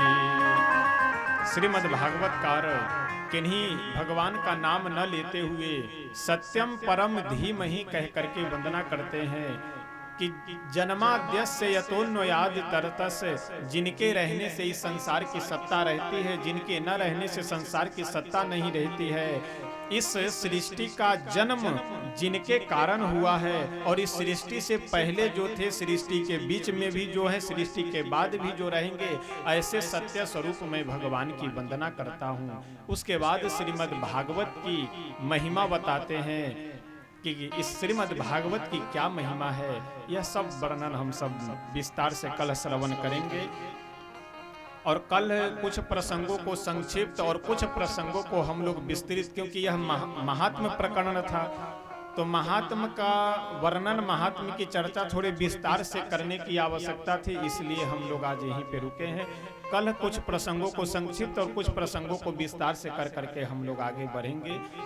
और परसों यानी चौथे दिन हम सब भगवान नंद नंदन श्री कृष्ण चंद्र का जन्मोत्सव धूमधाम से मनाएंगे। इन सभी प्रसंगों पे अभी कल तक तो हम लोग शांति से कथा सुनेंगे, परसों इन सब विषयों पे हम लोग चर्चा करेंगे कि क्या कैसे महोत्सव मनाया जाए। यदि व्यवस्था बन जाएगी तो झांकी की भी हम लोग व्यवस्था करेंगे। जैसा भी होगा आपसे फिर निवेदन किया जाएगा। तो आइए अपने वाणी को यहीं पे श्री राधा कृष्ण भगवान के चरणों में विराम देते हैं। वैसे 5:30-6 बजे तक लोग अपने अपने कामों में व्यस्त रहते हैं, तो मैं निवेदन यही करूंगा कि जो घर के काम, बाहरी काम करने वाले हैं, तो आप लोग भी प्रयास यह कीजिए कि 6 बजे तक उससे निवृत्त हो जाए। और घर की माताएं जो है, आप लोग भी भोजन आदि की व्यवस्था से यह प्रयास कीजिए। वैसे तो जल्दी प्रारंभ करने में कार्य गर्मी अधिक लगेगी, लेकिन यदि थोड़े देर गर्मी सहन कर लेंगे तो 2-2.5-3 घंटे बढ़िया यहाँ आनंद लेंगे बैठ करके। तो भोजन आदि की भी जो व्यवस्था हो वह प्रयास कीजिए कि 6 बजे तक संपन्न करके, और यहाँ से जाने के बाद में फिर आराम से भोजन कीजिए और भगवान का स्मरण करते हुए आराम कीजिए। तो आप सब अपनी कुछ दिनों के लिए दिनचर्या को व्यवस्थित करके थोड़ा आगे पीछे, वैसे आज लगभग 5:30 से 6 बज गया था व्यास गद्दी पे आने में, लेकिन कल से प्रयास यह रहेगा कि 5:30 बजे तक हम बैठ जाए और 5:30 से 9 बजे तक कथा ठीक है। यद्यपि बीच में एक और भी निवेदन कर दूं, कई बार लोग घड़ी देखा करते हैं, बार बार देखिए, अगर कथा में बैठे हुए हैं और बार बार घड़ी देखना पड़े तो फिर कथा का ये आनंद नहीं है। या तो आप लोगों को समझ में बात नहीं आ रही हो, या हम कथा नहीं कर पा रहे हैं, इससे तो यही होता है। तो इसलिए बार बार घड़ी देखने की आवश्यकता नहीं है। मन को बिल्कुल व्यास गद्दी पे लगा करके आनंद से बैठिए, आनंद लीजिए, तभी कथा का आनंद मिल सकता है। नहीं तो मन यदि कहीं और है और शरीर कहीं और है तो वास्तव में कथा का आनंद नहीं है। तो आधे 1 घंटे आगे पीछे हो सकता है। अब जैसे जन्मोत्सव के दिन पता लगे 9:30 हो जाए तो आप घबराने लगे कि महाराज जी बोले थे 9 बजे बंद करने के लिए, अब तो 9:30 होने जा रहा है। और देखिए, एक बात मैं निवेदन करूं, हमें यदि कम बोलना हो तब तो हमारे लिए अच्छा है। यदि 1.5-2 घंटे ही हमें बोलना पड़े तो हमारे लिए अच्छा है, 1.5-2 घंटे बोल करके उतर जाए, छुट्टी मिले। लेकिन हमारा विचार यह रहता है कि यदि कथा में बैठे हैं, कथा के लिए बैठे हैं, तो वास्तव में कथा हो और आप सबको कुछ मिले। तो यदि तन मन को एकत्रित करके, शांत करके कथा में बैठेंगे तो बहुत कुछ आपको प्राप्त होगा। और मन यदि इधर उधर घूम रहा है तो फिर समझ लीजिए कि फिर आनंद नहीं है। तो आइए प्रेम से हम अपनी वाणी को श्री राधा कृष्ण भगवान के चरणों में विराम देते हैं। उसके बाद प्रेम से भगवान के चरणों में अपने मन को लगाते हुए स्तुति और संकीर्तन करते हैं। फिर उसके बाद आरती करेंगे। शरण में आए हम तुम्हारी, दया करो हे दयालु भगवन। शरण में आए हम तुम्हारी, दया करो हे दयालु भगवन। शरण में आए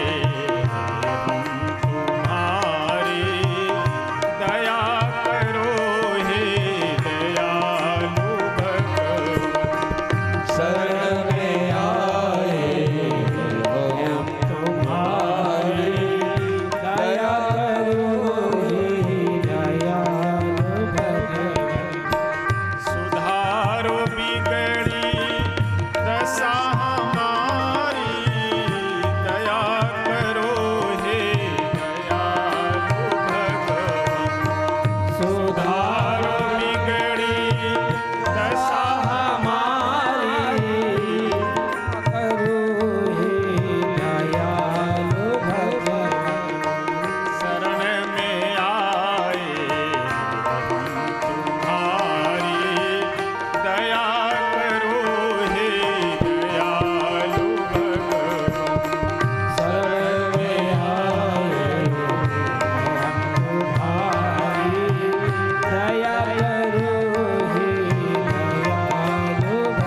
श्री विष्णु महायज्ञ बड़े ही धूमधाम और हर्षोल्लास के साथ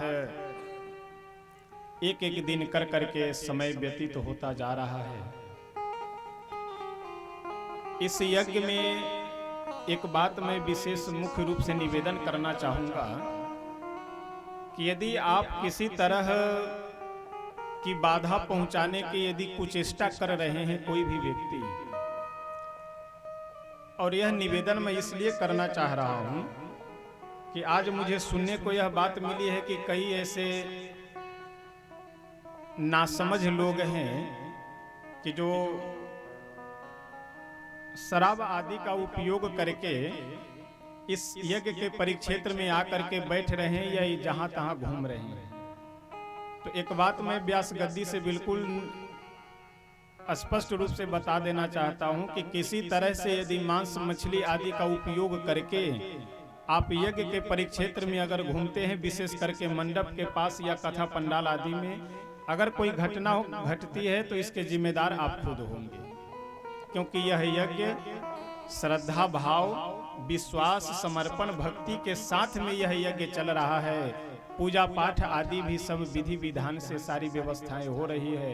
तो यदि इसमें आप गलत मानसिकता लेकर के प्रवेश करते हैं तो ये नोट कर लीजिए डायरी में कि कुछ न कुछ घटना होनी है, और जो भी दुर्घटना होगी आपके जीवन के लिए वह अच्छी दुर्घटना नहीं होगी। तो इसलिए आप आइए ही मत। यदि इस तरह की मानसिकता है कि आप मांस मछली 2-4 दिन के लिए, 1 हफ्ते के लिए नहीं छोड़ सकते, दारू शराब नहीं छोड़ सकते, तो फिर आप यज्ञ परिक्षेत्र में मत आइए। सीधी सी बात है, क्योंकि यहाँ जो परिवार वाले हैं उनकी समस्या है, वो आपको मना नहीं कर सकते, क्योंकि फिर यहाँ आपसी भाईचारा व्यवस्था बिगड़ने लगेगी।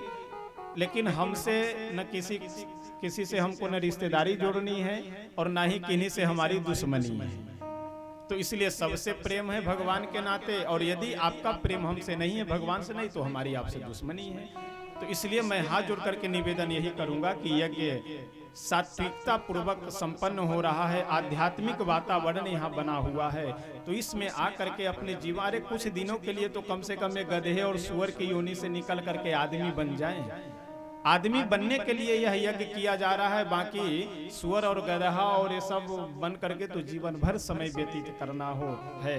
तो इसलिए मैं निवेदन यही करूंगा कि आप सब जितना अधिक से अधिक हो सके इस महायज्ञ में पुण्य लाभ प्राप्त करें, कुसंगों से बचे। एक खान पान में यदि हो सके तो 7 दिनों के लिए तो अवश्य छोड़ दीजिए, फिर उसके बाद में जैसी आपकी इच्छा, आप जाने, भगवान जाने और आपका प्रारब्ध जाने।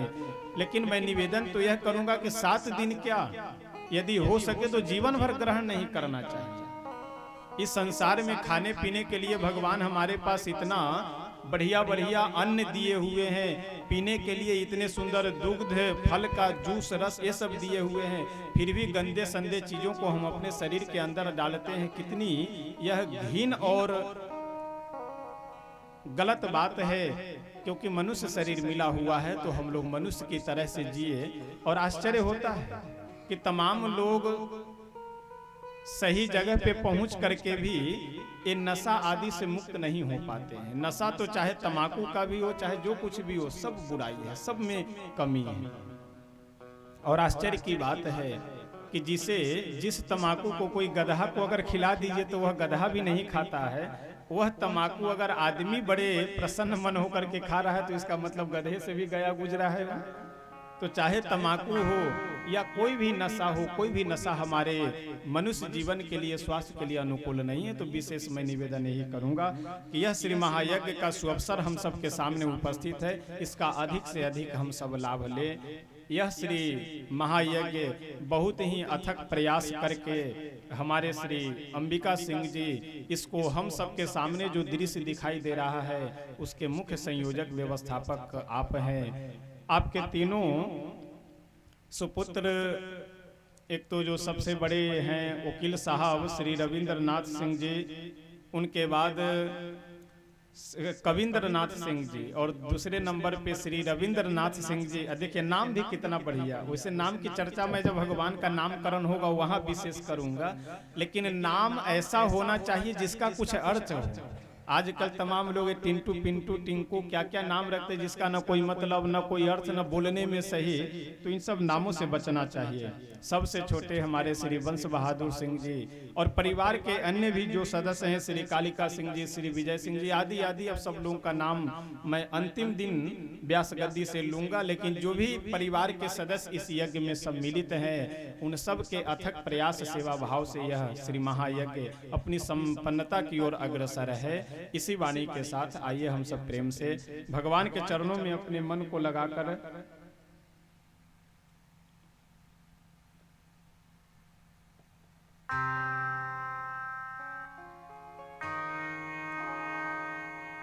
हम सब प्रेम से भगवान के चरणों में अपने मन को लगाकर आरती करते हैं। और आज आप सबको जो प्रसाद ग्रहण करने का सुअवसर प्राप्त होगा, यह प्रसाद श्री प्रद्युम्न सिंह जी, उनके पिता श्री शिवजी सिंह के तरफ से यह प्रसाद की व्यवस्था है। और सबसे बड़ी बात तो यह है, कल हमने एक बात निवेदन किया था आपसे कि यहाँ पे आना मेरे लिए सौभाग्य की बात है। और यह श्री विष्णु महायज्ञ जिनके द्वारा हो रहा है, आप सब श्री सूर्यवंशी परिवार से, तो यह सूर्यवंश भी कोई सामान्य वंश नहीं, जिस वंश में साक्षात अब चाहे जितने लाख वर्ष पूर्व की बात हो, लेकिन साक्षात हमारे श्री राघवेंद्र सरकार अवतरित हुए हो। और उस वंश से जुड़े हुए व्यक्ति अगर इस तरह के आयोजन कराए तो कोई आश्चर्य की बात नहीं है, तो होना ही चाहिए। तो सबसे खुशी की बात यह है कि सूर्यवंश में जन्म लिए हुए, सूर्यवंश में आए हुए भक्तों के द्वारा यह आयोजन, इतना बृहद सुंदर आयोजन किया जा रहा है, ये अति प्रसन्नता की बात है। आप सब अपने अपने जगह पे खड़े हो जाएं और प्रेम से अपने मन को श्री राधा कृष्ण भगवान के चरणों में लगा करके आरती करते हैं।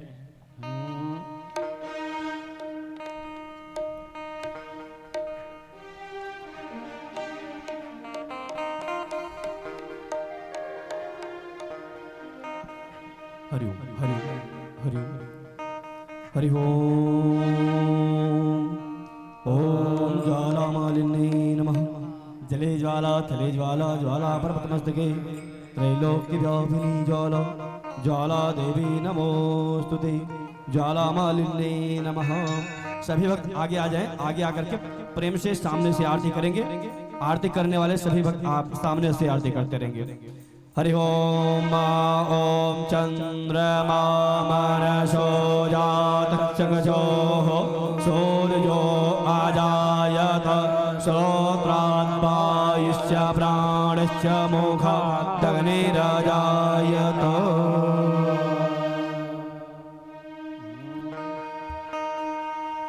हे गिरिधर तेरे आरती गाऊं, बाके बिहारी तेरी आरती गाऊं। हे गिरिधर तेरे आरती गाऊं, बाके बिहारी तेरी आरती गाऊं। हे गिरिधर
शान्तिः पृथिवी शान्तिरापः शान्तिरोषधयः शान्तिः वनस्पतयः शान्तिर्विश्वे देवाः शान्ति ब्रह्म शान्तिः सर्वगुण शान्तिः शान्तिरेव शान्तिः श्यामा शान्तिरेरे आराधिक्यं समर्पयामि श्रीपुराणपुरुषोत्तमाय नमः अतः हस्ते अक्षस्मान् गृहीत्वा मन्त्रपुष्पाञ्जलिं प्रार्थयेत् ॐ हरे ॐ मा जतनेन जतन्यामाय जयन्ता देवा तानि धर्माणि प्रथमान्य सन्नौदेहनाकं महिमानः सचन्द्रपूर्वे साध्याः शान्तिदेवाः ॐ हरे ॐ मुखोऽप्यसवादो बाहुरोधाप्यसवादसपात सम्बाहुव्यां धामोदिशं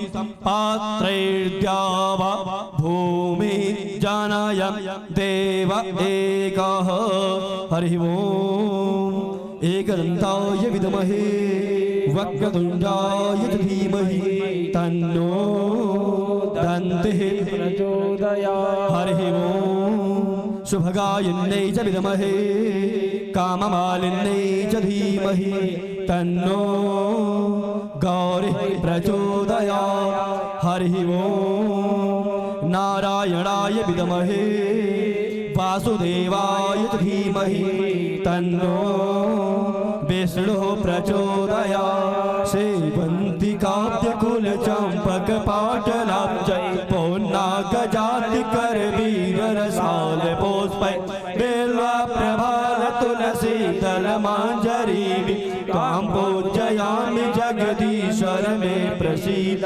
नानासुगन्धपुष्पाणि यथा कालो भवानि च पुष्पाञ्जलिर्मया दत्तो गृहाण परमेश्वर पापोऽहं पापकर्माहं पापात्मा पापिशम्भवः पाहि नाथ पुण्डरीकाक्ष सर्वपापहरो भव सर्वकष्टहरो भव सर्वदुःखहरो भव ॐ भूर्भुवः श्रीपुराणपुरुषोत्तमाय नमः श्रीसुखदेवाय नमः व्यासाय नमः व्यासपीठाय नमः प्रार्थनापूर्वकं मन्त्रपुष्पाञ्जलिं समर्पयामि नमस्करोमि प्रणमाम्यहं बोले भागवत भगवान की बोले भागवत भगवान की श्री सुखदेव जी महाराज जी की श्री परीक्षित जी की